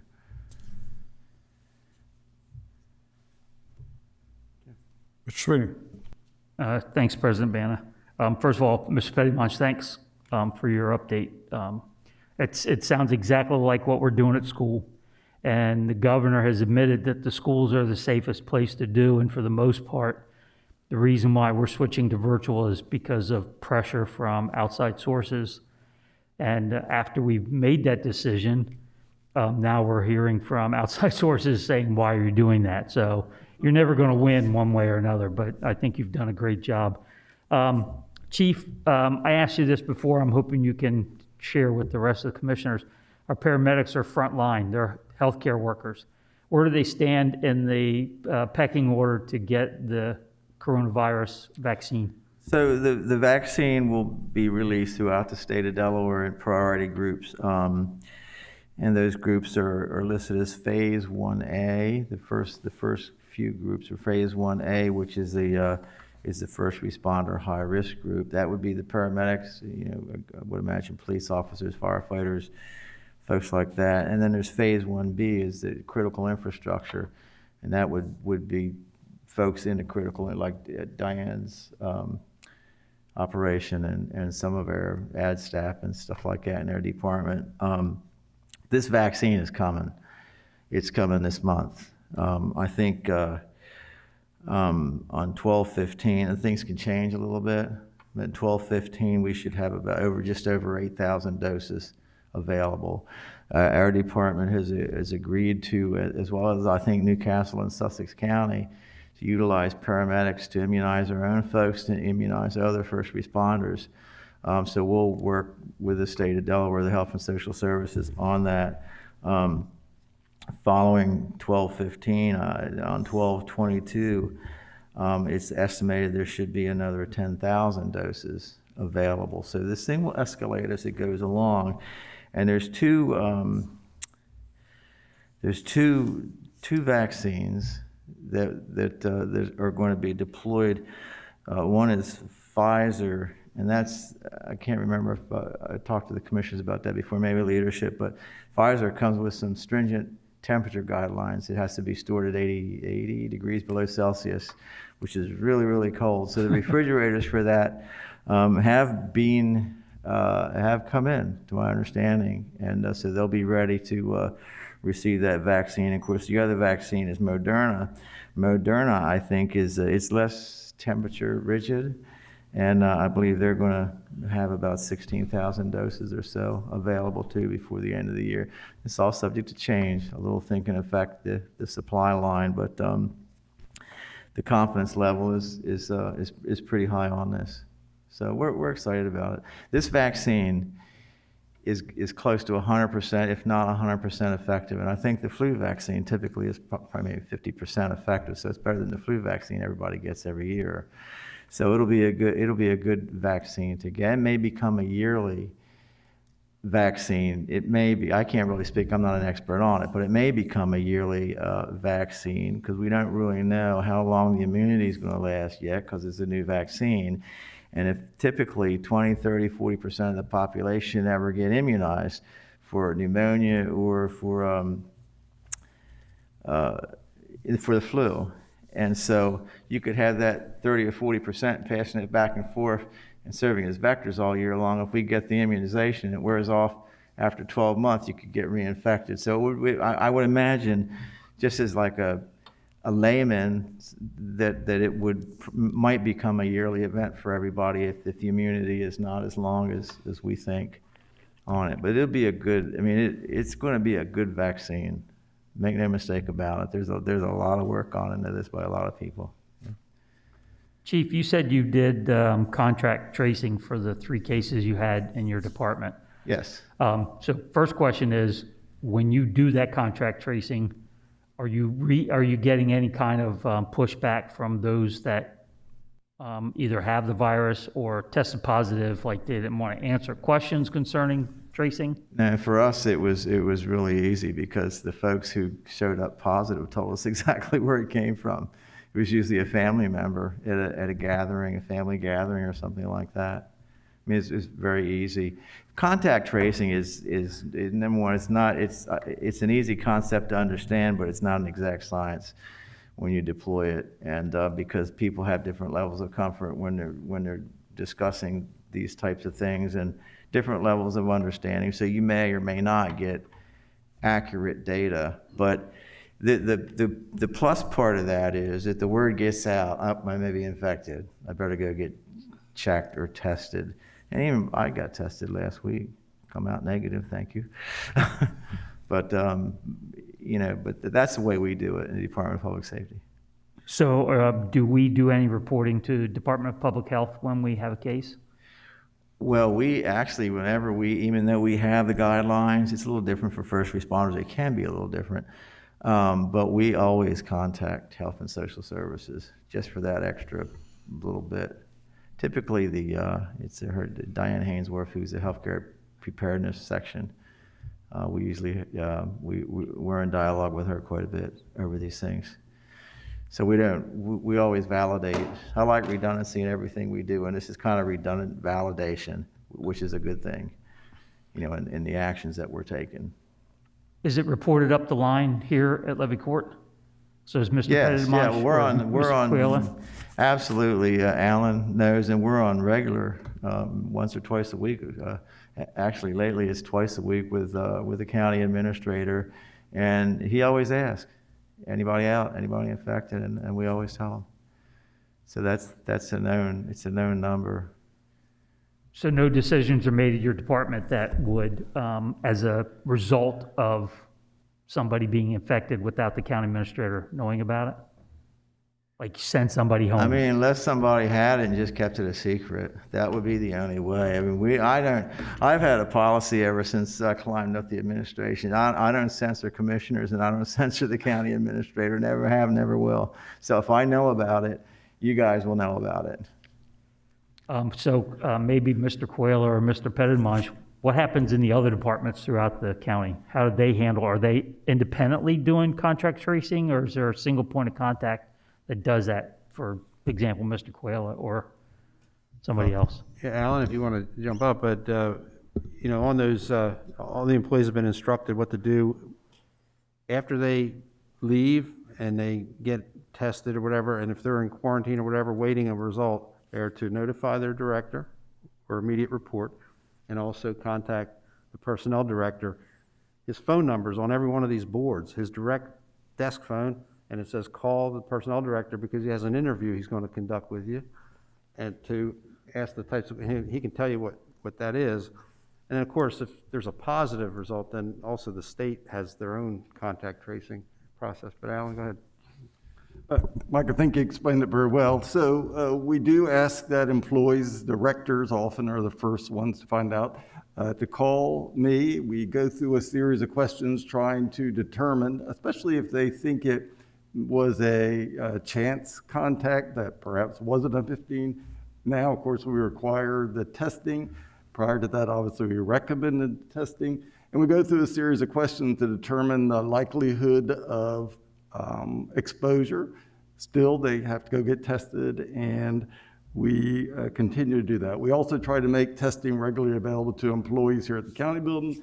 We've been doing that at least every other month, and I think we have another one coming up in early January. So we are certainly encouraging testing and reporting from departments on what their situation is. Our regular telephone calls, every director hears what the individual department heads are experiencing.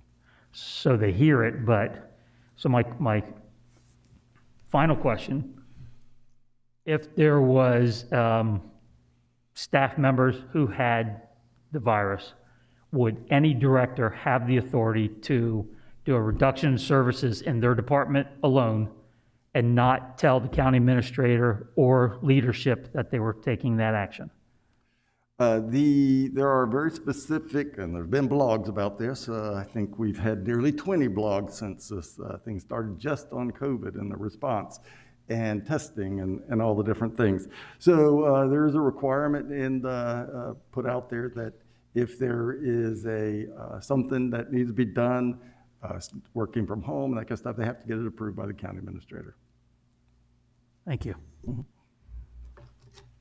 One thing I would add to what Alan said, when he has been contacted, I could say probably 100% of the time he has contacted Chief Faulkner or Dave Mick in public safety and requested the biomister to come and disinfect, sanitize the workstation, the vehicle, whatever the situation is where the employee was, where they typically reside, to just sanitize and to get that extra level of, sanitizing. And now that we have those additional units, it's not Colin that's getting the call, but Sam Vasquez or someone at the treatment plant, that sort of thing.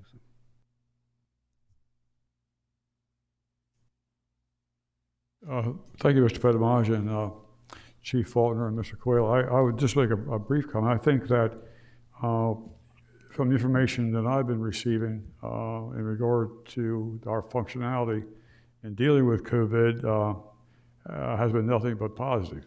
I think one of the issues that we all face, not just in the county, but the state and the nation, is that when a warning is given out, for example, at Thanksgiving, limit the number of people that you have at your house, and particularly make sure they're just family members. I know for a fact that people that I know in Smyrna, for example, had as high as 17 people at one house, 21 at another, and 14 at another. I bring that to your attention only because for Ruth and myself, we only have 14. This year we had 3. I'm sorry, we had 4, and my grandson came in, so we had 4. So I think it's important, you know, to follow those guidelines. They're not there just to think about or decide, wow, what the heck, we'll just go ahead and have the whole family in. And that's great. You know, it's America. You should have the right to do that. I don't disagree with that. But I think that at these times of tension, we need to sort of follow somebody's advice, hopefully CDC. And if it's utilized, you won't have these dramatic spikes that we're now having.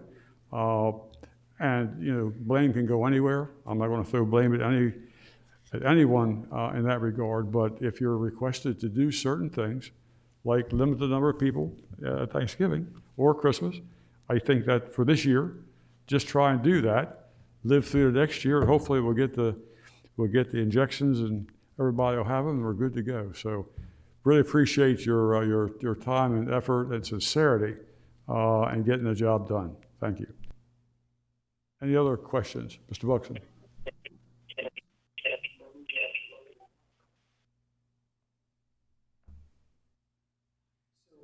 For starters, I don't think we're here because a bad job's been presented. I think an outstanding job's been presented. In fact, the proof's in the pudding, right? And we get that. We understand that. So if we can move from there and then move to where we are now, which is you can do a fantastic job, the situation can evolve or change, and then you have to adjust. You don't remain stagnant. So we're not moving from a position that something wrong has been done. Clearly it has not. But is there something we can look for that's different? For starters, I want to stay open. I've always wanted to stay open. I have to go back and visit that, certainly. I want to stay manned. You know, I want the employees to stay on site and campus. I want a very consistent, you know, again, this is one commissioner, just having a conversation. I don't own the place, but I'm speaking for myself, and I see it as a very consistent response to every what we will call situation, episode. And I believe that we can consider, as we are tonight, some potential adjustments. I think that has to be considered. It can be disagreed upon. What I don't want to do as a commissioner is offer up a plan. I don't think I have the expertise to do that. I have an opinion, I have thoughts. That's why we're here. So that's why I'm glad we're talking about it tonight. So be clear. We're not finding criticism. We are considering, is this thing evolving? Is there some adjustments to be made? For example, I think we're talking about 2 things. Again, this is just me. As Commissioner Angel likes to talk about, there's a proactive consideration tonight and a reactive consideration tonight, right? Let's start with the reactive one first. To me, the reactive one is when you have a situation like what we've discussed tonight. My position, my thinking, based on what I understand, is that we need to get the screwdriver out and tighten it up. We need to clearly define as commissioners through the recommendations, not what we think should happen, but what shall happen. When an incident, whatever that might be, I brushed by somebody with COVID or I have COVID.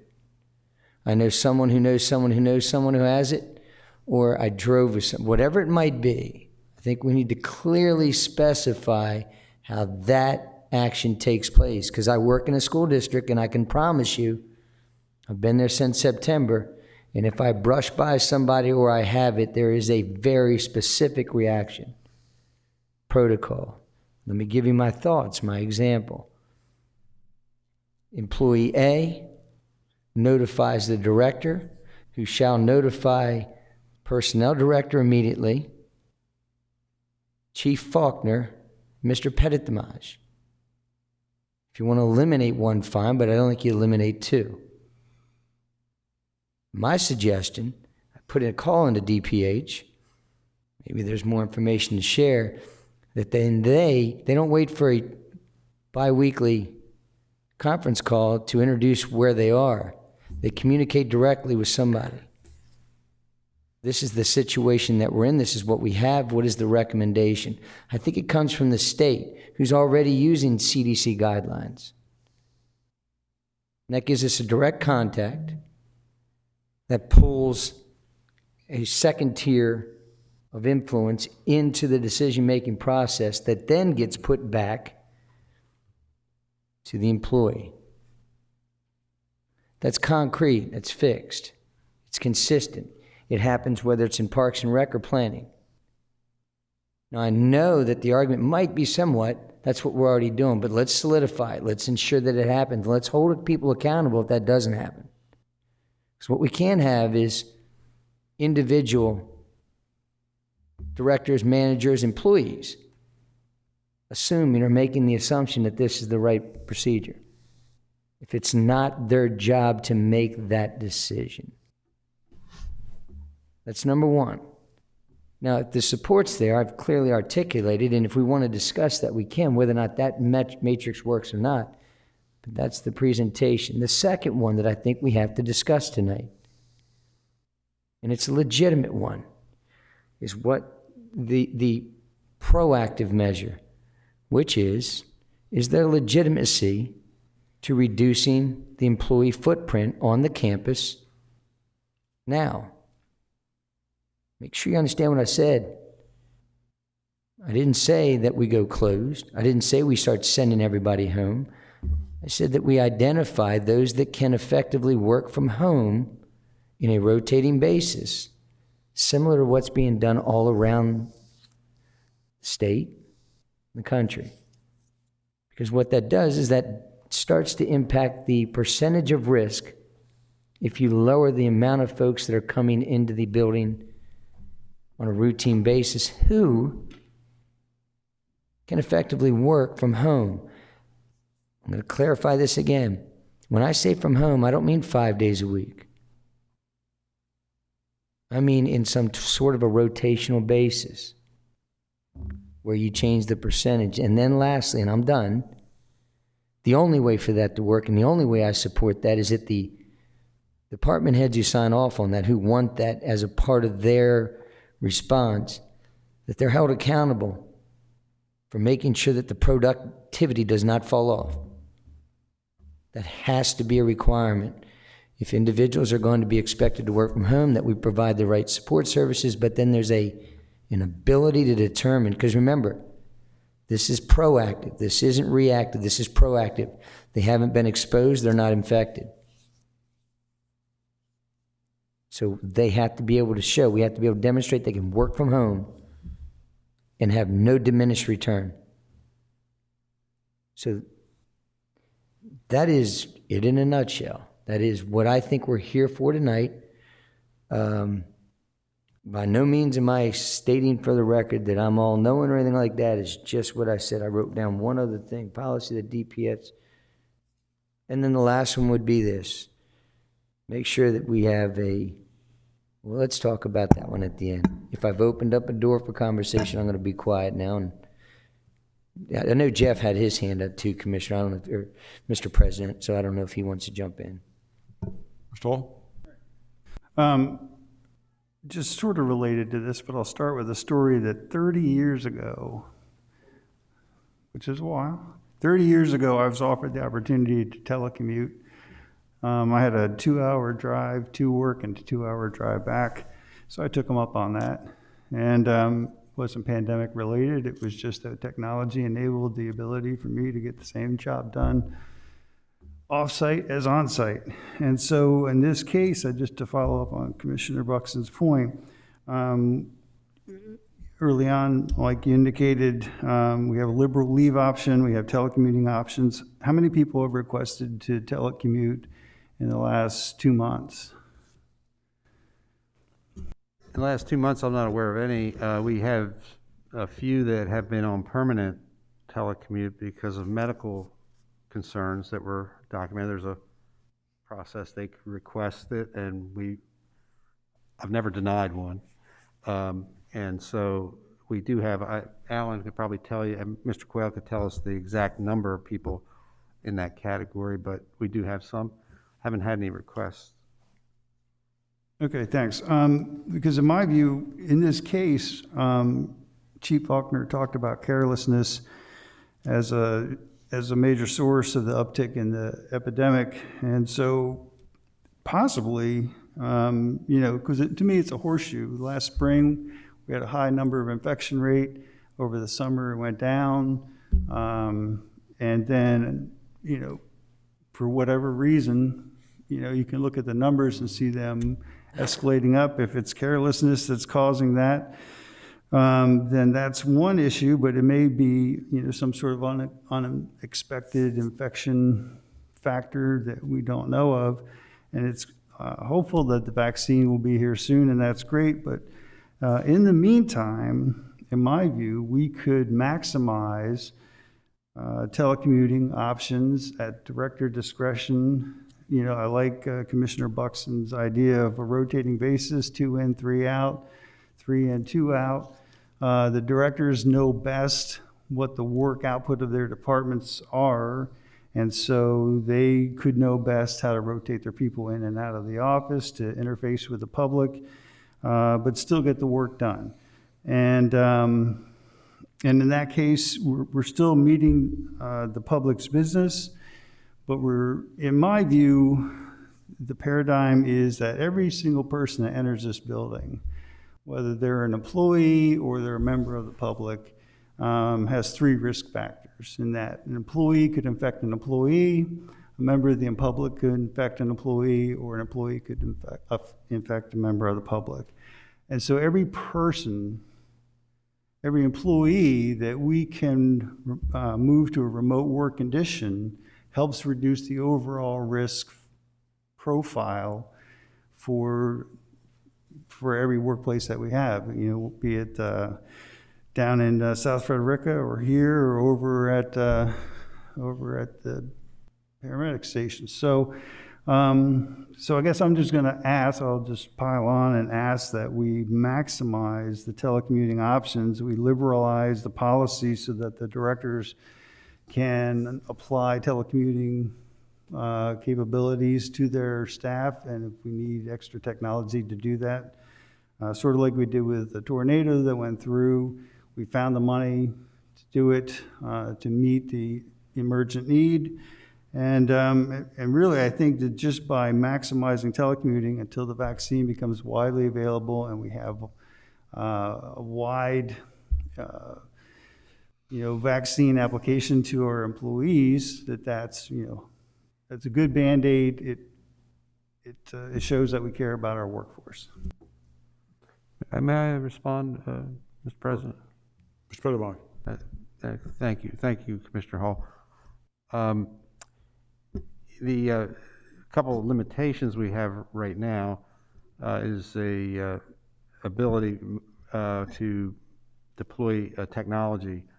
We have a number of employees, depends on the position that they hold, that already are equipped, and we've been, throughout the year, when we've been refreshing hardware, we've been moving toward getting, purchasing laptops as opposed to boxes so that we could deal with that. We have a number on order that we're waiting on, and Ms. Crouch, she's not here anymore, but she would tell you that there's a significant lag now on ordering laptops. Today, we acquired a number of loaner laptops from the state through the library, and a number of them have already been deployed out today. And so, but they are limited. And the other thing we're limited on is some positions that we have, because of the type of work they do, just can't do their job remotely. They just don't do that kind of work.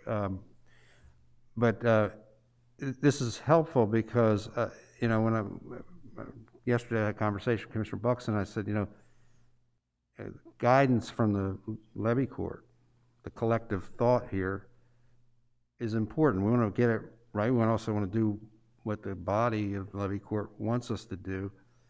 And so it's an important discussion. And the thing that I hope if we get past this all, the message from Levy Court, the message from the organization is remote work isn't a vacation. It isn't slack time. It's just working somewhere other than here. So those who can't work remote are expected to be here to do the job, and they can't view it as their neighbor who got to go home to work is getting a perk that I'm not getting. And I hope you all can drive that home, because I think that's a real thing that we deal with. People perceive that to be, well, this department gets it, I didn't get it, or that person got it and I didn't get it, when they really should be thinking about, I can't really do my job at home. I have to be here to do it, or I have to be in the vehicle to do it, or whatever it might be. So it sounds like a no-brainer, right? But it's also a real feeling from some employees that it's really, some people get it and I don't. Alan, if you want to say anything on that score as well, I think it's just important to hear it from the top for everybody, that that's the position of the county government. And so, thank you. I think Mike has described the reality. I imagine the commissioners recognize it well. And about half our staff, if you think about it, are public safety, and they have to be there. And wastewater, they have to be there. Our custodians still have to come in, and certainly your manager. So probably more than half. So there is a very limited number of folks who could actually participate in this. And the reality is some jobs can't be done that way at all. But trying to make them understand, although if the direction comes from you, it's a little easier, to make them understand their job is just different and they got to come to work and other people get to stay home. And while it isn't very important to encourage, require, hold accountable, this productivity concept, for the person who's coming to work every day and in their mind exposing themselves to be infected by some of the folks that you mentioned, they just don't see it that way. And so that's a challenge for us, the managers, to have to deal with. But clearly, if that's the instruction Levy Court's going to give, that'll have to be what's done.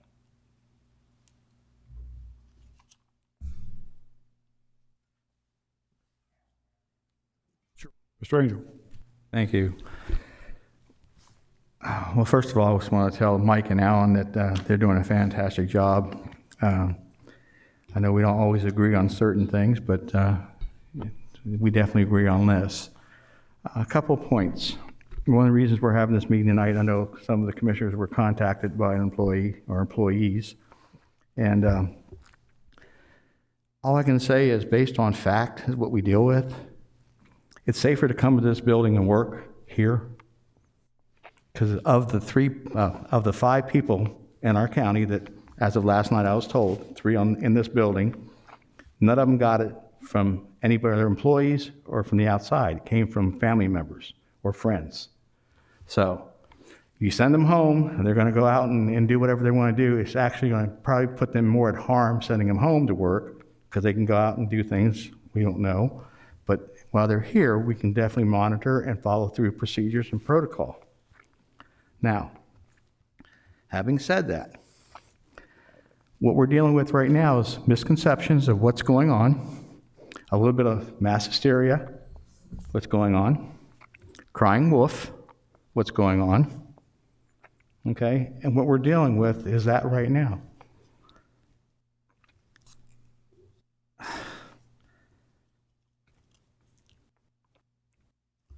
We are doing exactly what we're supposed to be doing. The chief's already stated it, Mike stated it, Alan has stated it. We're just not listening 100%. Let's follow the guidelines until something changes. And like I always say, we pre-plan the plan. If something happens, there'll be a plan for a backup. Send somebody home or whatever it is that we need to do. But we need to deal with the issues first, and then look at what we have to do. We value our employees. There's no doubt about it. And I think everybody on this commission or this body will say that. But at the same time, as we're listening, we have to deal with the facts. And the facts are not there, what some of them are saying. Last night I received a call from an elected official stating that she heard through mass hysteria, what's going on in this building, that there was 10 people infected. Okay? So we got to get the facts out that are correct. I don't care if we have to redo our communication system and over-communicate it, but do it to the point where people know what's going on. After I called her back, I'd made a couple of phone calls, got the information, called her back, told, and what we were trying to do. So let's do this in a congenial way that's positive, showing people that we do care. What we are trying to achieve is make sure that the maximum safety that we can provide here coming to work is being done. Now, having said that, I know each department checks their temperature in the morning as people come in here. The one person that I was told yesterday that came to work was feeling ill, should not have been in this building, should not even showed up to work. And this person's never sick, I was told. So why did he come to work? It's already posted, don't come to work. Go to your doctor, get tested. That's where some of the hysteria and miscommunication started right there. So if you're not going to follow the rules, yeah, it's going to cause some issues. Got to use common sense. Now, having said that, the one thing I'd like to see us do, and I don't know if we're doing it, I'm just going to throw it out. I know downstairs security, when people come, you know, they're asked if they've been out of the country and all the questions that you usually get when you go into a business or a doctor's office. But are we checking temperatures for people coming in this building? And if we're not, we should, because 99.5, they shouldn't be allowed in the building. You should send them out of here. That's the only thing I want to ask right now, because I don't know. Mr. Angel, thank you for that question. No, we are not. We have not been. This subject came up on our biweekly. You know, we have a conference call a couple times a week, and that came up this morning. And you know, my response was, I think that's something that we can take into consideration and figure out how to implement that. We just need to coordinate with our security detail and see, you know, if it's anything, they are a contractor, if there's any reason why they wouldn't want to do it. But I think we're equipped to do it. We just did not initially do it. I think we're, as a society, maybe in a little different place now than we were in, you know, June. And originally the concern was that we were going to get pushback from citizens who didn't want us to take their, you know, it would cause confrontation. I don't think today that would happen as likely, and maybe that was just a misread on our part, but that was the feeling, that was the reason why we chose not to do it from the outset, is we thought that we might just create a problem for the security detail. But we can definitely revisit it. Thank you. Well, thank you, sir. I just still think we need to at least set that up as a checkpoint for coming into this building. Because if somebody does have a slight fever, we don't want to infect anybody or have anybody come into the building. I think everybody could agree to that. So the one thing I want to make sure too is that it's my understanding when you put out information or Alan puts out information, we have, not all the information is stated the way you say it. It's not said correctly. I think that is an issue too, because you're the ones that are following through the protocol. Whether the person is believing or not believing you should be making sure that the employees are following what the plan is for Levy Court, so we don't have a COVID in this building. And I think anybody that does anything other than that needs to be looked at and dealt with individually or however you want to do it, because that is a person of question then that does not follow procedures. And I know I'm very big on following procedures and protocol. I've been in the medical dental field for 47 years, been through quite a few things, not like this, but this one really has opened my eyes. And I will have to say this too, gentlemen, the course I've been taking on Colin Powell on leadership has opened my eyes to a lot of things that can cover part of this, believe it or not. And I'm going to say it right now, I'm not going to be quiet on this. I think we're doing a great job. We have to follow through on some just small, minor things that we need to look at. That's all I can say at this present time. And yes, I'd much rather be proactive than reactive. Reactive means a negativity, and we want to deal with positive. Thank you, gentlemen. I got Mr. Sweeney and Mr. Buxton. So, Mr. Pettitimage and Mr. Quayle, has our staff ever been surveyed to see what kind of connectivity they have at home? I'm not aware of any specific survey like that, so I don't know. Alan, are you aware of any kind of? So we don't know if they're going home, but they don't have connectivity because they live near Lipsick and there's no Wi-Fi out there and there's no wired connections and. Yeah, I'm sure there's probably some employees who are in remote locations that might have connectivity challenges. Don't know how many at this point. That's the first thing we did at Smyrna was to query all 850 staff members and ask them what their connectivity was. And we're still dealing with that. We just we were just provided with 222 MiFis through Connect Delaware to give to staff members and families who have connectivity problems in their homes. And if that's something that we can look at to assist staff members who do not have connectivity, but they're in a Verizon cell network somewhere, location, that might be something to help. I do know that as a supervisor of 15 people at Smyrna, when I tell them they're working from home, I do require some product. I did have one guy that after the first 2 weeks of working home, I asked him what he was working on. He said, Jody, I don't have a computer at home. Like, okay, well, you're coming to work then because you don't have a computer at home. Well, we had then assigned him a computer to take home so he could work from home. But he didn't share that with me at the beginning, which was a little shocking. So I would ask Commissioner Pepper, what's the state doing? Specifically your department. Well, we're a combination of both.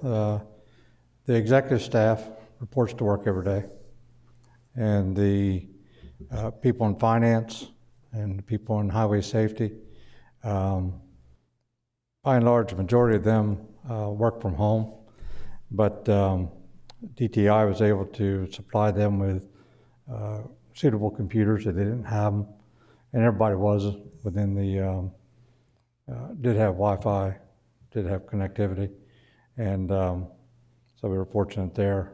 And but that's been pretty much the standard since the middle of March. So do the supervisors of those people who are working from home figure out what product they're delivering to make sure that they're? Oh yeah, they have standards they have to meet, and then the supervisors, they know if their people are online or not. So it's easily done. Yeah. Okay. I'm in the same boat. It's easily done. That if the decision is made to move in that direction, Commissioner Buxton, one of his requirements was accountability, and I believe that it can be done easily. Mr. Buxton. I got a few things to cover, and then I want to make sure that we start chopping wood, right? Because I think we've voiced some conversation. That's important. Now we need to see if we're going to have some tangible change. But before we do, I want to change the direction of what working at home means. We're looking at it from a fairness position. Fairness has nothing to do with this. This is all about managing what is obvious to all of us during the winter months, that COVID's here. It's going to visit us. In fact, I think there's some news out there that it's going to hit us pretty good, tomorrow. But here's my point. That's nothing to do with a proactive statement to say this following what's already being done in other jurisdictions, whether it's private sector or public sector, makes sense. Having folks, lowering the footprint, the presence of actual folks coming onto the campus routinely, if we can diminish that slightly or significantly, whatever. What that does to the folks that can't work at home is it increases their protection. Make sense? If you have less people coming into the building routinely, those folks that have to come in all the time, there's a diminished opportunity for them to meet somebody, an employee, who actually has a positive case. It's not perfect, but this isn't perfect. We're lowering the odds. That's all we're doing. So I would like to ask you guys to consider that. That when you're considering a remote factor, two things. We're not trying to do fairness. We're trying to diminish the risk. And in allowing certain individuals who clearly can be monitored from home, and then we take their footprint here and move it to their home, and then we apply the same standards. They're not allowed to leave at 9:30, drive down to Wawa, make a visit to the library, and then go across the street to a friend's and then come back to work. They wouldn't do that here. They can't do it at home. And that should be accountable. That makes sense, right? So, and then the secondary thing, I am not advocating for an aggressive, as an aggressive approach as Commissioner Hall is. I want I'll call it a prudent footprint to remain on campus at all times in each department. That means that there's X amount of employees in each department that need to be physically here. It just can be diminished, can be lowered. How would you determine that? You'd have to rely on the department head to, we'd have to set a standard maybe, I don't know, or ask them. But I think at a minimum, a presence that effectively manages and doesn't hurt the public that comes in. So we have to get that percentage understood, right? So let's chop wood here. Let's look at this. Let's start with the first one. Well, let's stay on that one first. How about that? Is there, because if there's no, if there's not support or full support, I think we need to get out of the way and just say we agree to disagree, and let's continue down the path that we're on, because we have good folks in charge. And we can rely on that, right? So let's stay with this one first. Is there interest in giving a directive to Mr. Pettit-Dimash, who's not completely opposed to it, he just wants directive, to remote learning? And if there is, what does that look like? Learning. Now I'm teaching. Listen, you talk about fairness. I've been in school since September every single day. And I can assure you there's plenty of folks that are employed by that district that haven't been in school every day. And I'll just leave it at that. Okay? I'll leave it at that. So do we want to have a remote workforce presence that is separate from quarantining, guys? That's the second one. That's reacting. Proactive. Do we want to have that, guys? If we do, somebody present an idea. Or just say yes and let Mr. Pettit-Dimash develop that. So there you go. There's the first one. What do you think, guys? Silent, I'm assuming that means no. That's, I know you're on board, right? I think whatever needs to be developed by the county administrator, because he's the one who's going to be enforcing it. So to hear from us that we support that. I think that's what Mr. Pettit-Dimash said to me yesterday and today. He would like some guidance from us if that's in fact what you want. yeah, I'm on board with it, but I want him to develop it. And if he wants, and then we, as a body, we want him to bring it back to us for our approval, or we just give him the assignment and let him bring it back to us, or give him the assignment, let him activate it. And we trust him. I mean, we hired him to represent us or work for us, and I think he should be allowed to do that. Whose ultimate responsibility would it be to do the tracking of those folks who are working at home? Department head makes a decision that these 5 employees can rotate and work effectively from home, then that department head shall be required to make sure that the performance is not diminished. And it shouldn't be 2 weeks later, hey, what are you doing? No disrespect, Commissioner Sweeney, but it ought to be daily or bi-daily or, bi-weekly, whatever you want to call it, reporting or accountability. It's not that difficult probably when you're talking about plans or permits or inspections or anything like that, because you're seeing the numbers. But there may be others where it's complicated. So there's your answer. Yeah, I would suggest department head, but I would defer to, again. If I could just springboard right off of that to say, nobody knows public safety better than Chief Faulkner. So he would know, and in those cases, I would say probably 100% of your staff needs to be present and on board every day. Same with Public Works. But in each case, the director of each department would know best what the output of that department is and the output of each person and their contribution to the effort. And they should know whether we're tracking baseline or if we're falling off and how to apply pressure to get that done. And, I like what Commissioner Buxton said. This isn't a quarantine issue. This is just a telework issue. Is the work getting done, and does it matter where it's getting done? And the directors would know best that it is getting done. And then the county administrator holds the directors responsible for making sure that the results are in. And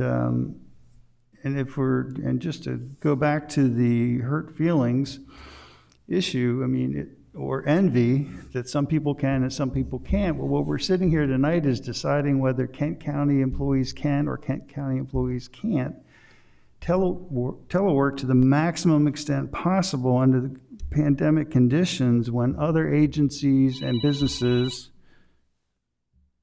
sorry about that, are finding a way to do it in pandemic times and non-pandemic times. And so we're either going to say yes, they can, or no, they can't. May I respond Mr. to that? I want to say that in this report that was issued in March, every single director and row officer provided their plan and priorities in it. Now, and a lot of that had to do with enabling remote work. Everyone seemed to recognize that we had limitations. I'm talking about the directors. So it has to be judicious. We can't have one department usurp all the laptops just because they want to have them all. It needs to be shared. My role, hearing what you all have to say, would be we have to set some thresholds. The footprint threshold. What is it? Is it 50% of workforce here, 50% remote? Something like that. We just can't say that department can, because they can all work remote, they all get to go, and some other department we can't because we don't have any more technology to give you. That's just probably not working. The fairness thing, I don't want to get on like an emotional thing with employees, but the reality is that it's important. Your words, your decision as a body sends the message. And if the message is, this is about reducing the footprint, it's not about fairness and who's getting, who's not. And the management team has to come up with that balance. I think that's fair. And that's good direction. I don't think it should be solely left up to departments to decide this whole section can go home and this section has to stay or something like that. Each department has some level, some modicum of presence. I think that's the better approach. And, we had one potential case that had caused, a whole section wanted to leave the building. It was I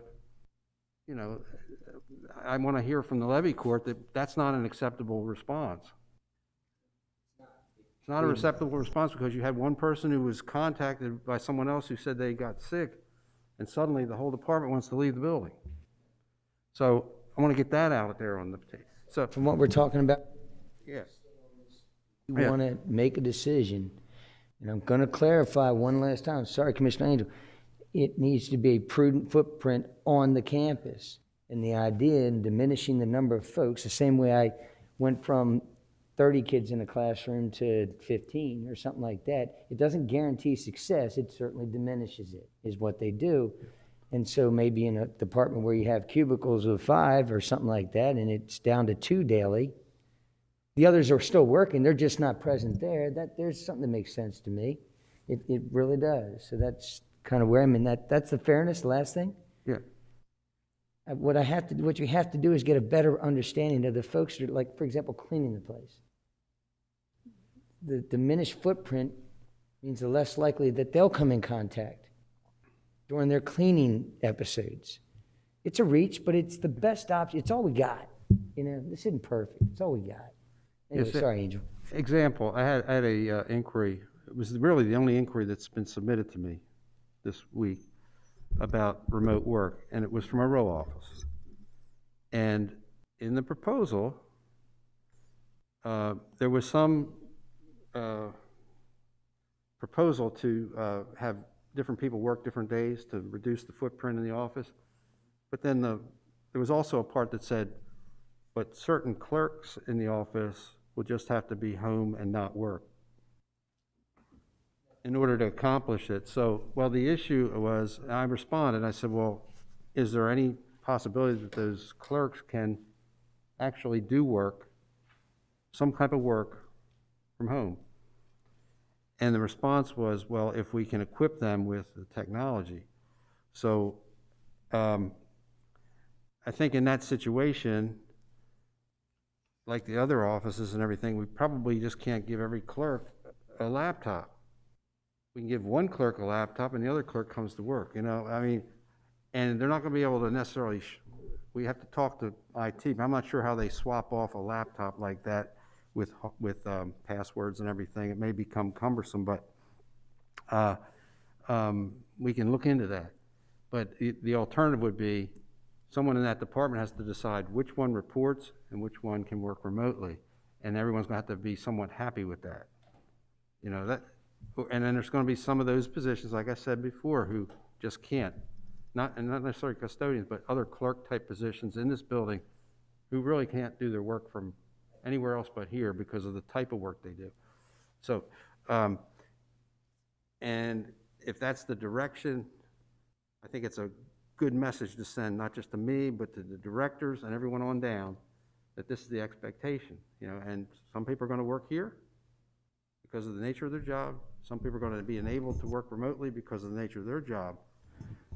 And it's going to be a balanced approach through all the departments and row offices. It's not going to be this department gets it, that department doesn't, or I'm sorry, we're all out of laptops, that sort of thing. So, I mean, I like what we're talking about, and we're being pretty open with a problem that we have.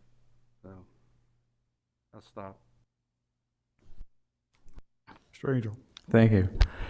Well, gentlemen, I think we still have what Mr. Pedramage and Mr. Coelho have already put in place. It's called a case-by-case scenario. I mean, we're already doing that. It's left up to him. So we really don't need to say anything because he's already doing it. Let him handle it the way he's doing it until something else right now, which doesn't prove anything else to us, that it's not working. It's working. I agree. Mr. Sweeney. Yeah, I agree with Commissioner Angel, what he just said. I think that Mr. Coyle and Mr. Pettit-Demange are probably our best sources for making the determination of if we're going in that direction. You're both hearing from 7 of us when you're going to weigh in at some point. Okay, so you hear from 6 of us. That's a majority of some type of direction. If you want Levy Court commissioners to weigh off on that, is there a way that you could put together a plan by next Tuesday, our last formal meeting of the year, to say, yes, we agree with that plan, enact it? And that would require you to get the directors of each department, the row officers, to come up with a plan for 50% accountability, and you know, all those items that Mr. Buxton asked for by next Tuesday. Yeah, it's a pretty short time frame, but what I can say is we could lay out the parameters if, I mean, I'd like to hear it here tonight, you know, like, yeah, 50% sounds good, or 40%, or a third, or what. Is that the issue we're on, is 50%, Mr. Buxton? The issue we're on before we move any further is that response is different than the one that I presented. So do you agree with the way Commissioner, and I don't disrespect it, we can save a lot of time. If 4 of you here don't want a clear plan that says a diminished footprint and not an individual case footprint, right? If you're looking for an individual case footprint, I suggest you make that call now, and that's cool, and then we can move on to the second request. So is there anybody here that agrees with the individual footprint and Mike making that decision, which is nothing wrong with that? I don't. We're not there. Is that fair? Let me get back to where I am then. I think that's the way to go. can I get back to where I am then I is, think I'm in favor of going with the diminished footprint. If we go with the individual, there's going to be, the unfairness question is going to come up. You gave it to him, but you're not giving it to me. So I don't want to get into that. So then- That'll be a lot of employee grievances. so then what are we looking to do here tonight? We are not looking for every department to diminish by X, Y, and Z. We are looking for each department to have that consideration be available to them if it will improve the percentage, the likelihood in that department, right? So if another department says it doesn't fit our footprint, then that's fine. This is not about fairness. This is about lowering the risk, recognizing we're coming into the winter. The vaccine's going to be there, but we've still got a couple of tough months, including right after Christmas. So I don't want to go willy-nilly on the number. What do I know what 50% looks like versus 40? I want a prudent footprint here at this county building that does not allow for a a constituent to come in here and not be provided service because we don't have enough employees here to provide that service. That's what I want. I don't know how to tell that, but I know one thing, the department head, if they choose remote, should be able to present that to Mike. Am I articulating this enough, Mike? I'm looking for some help because I'm going to assign something to you that you may not agree with or you may not be able to implement. I'm not sure, but I do like the idea of setting a percentage threshold to get to the issue of not depleting a department down below and not making it mandatory, but making it an option. But if you think about it, that's 50%. That's a pretty, that's half of the normal occupancy in a work area. And our work areas, if you look at the open floor plan, which most of the areas are, they're in cubicles that are not real crowded. They're as cubicles go. Well, people may disagree, but there are places that have a lot tighter density in cubicle environments than ours in terms of occupancy. So I'm not sure we're really crowded now, but 50% would be significant, I think. And I like the idea of setting a maximum. You're not going to go below 50% of your workforce here, unless there's some kind of isolated outbreak, of course. But, you know. Short of a clear understanding tomorrow, 50% in your department, more specifically, maybe 50% in your department in your specific area of expertise.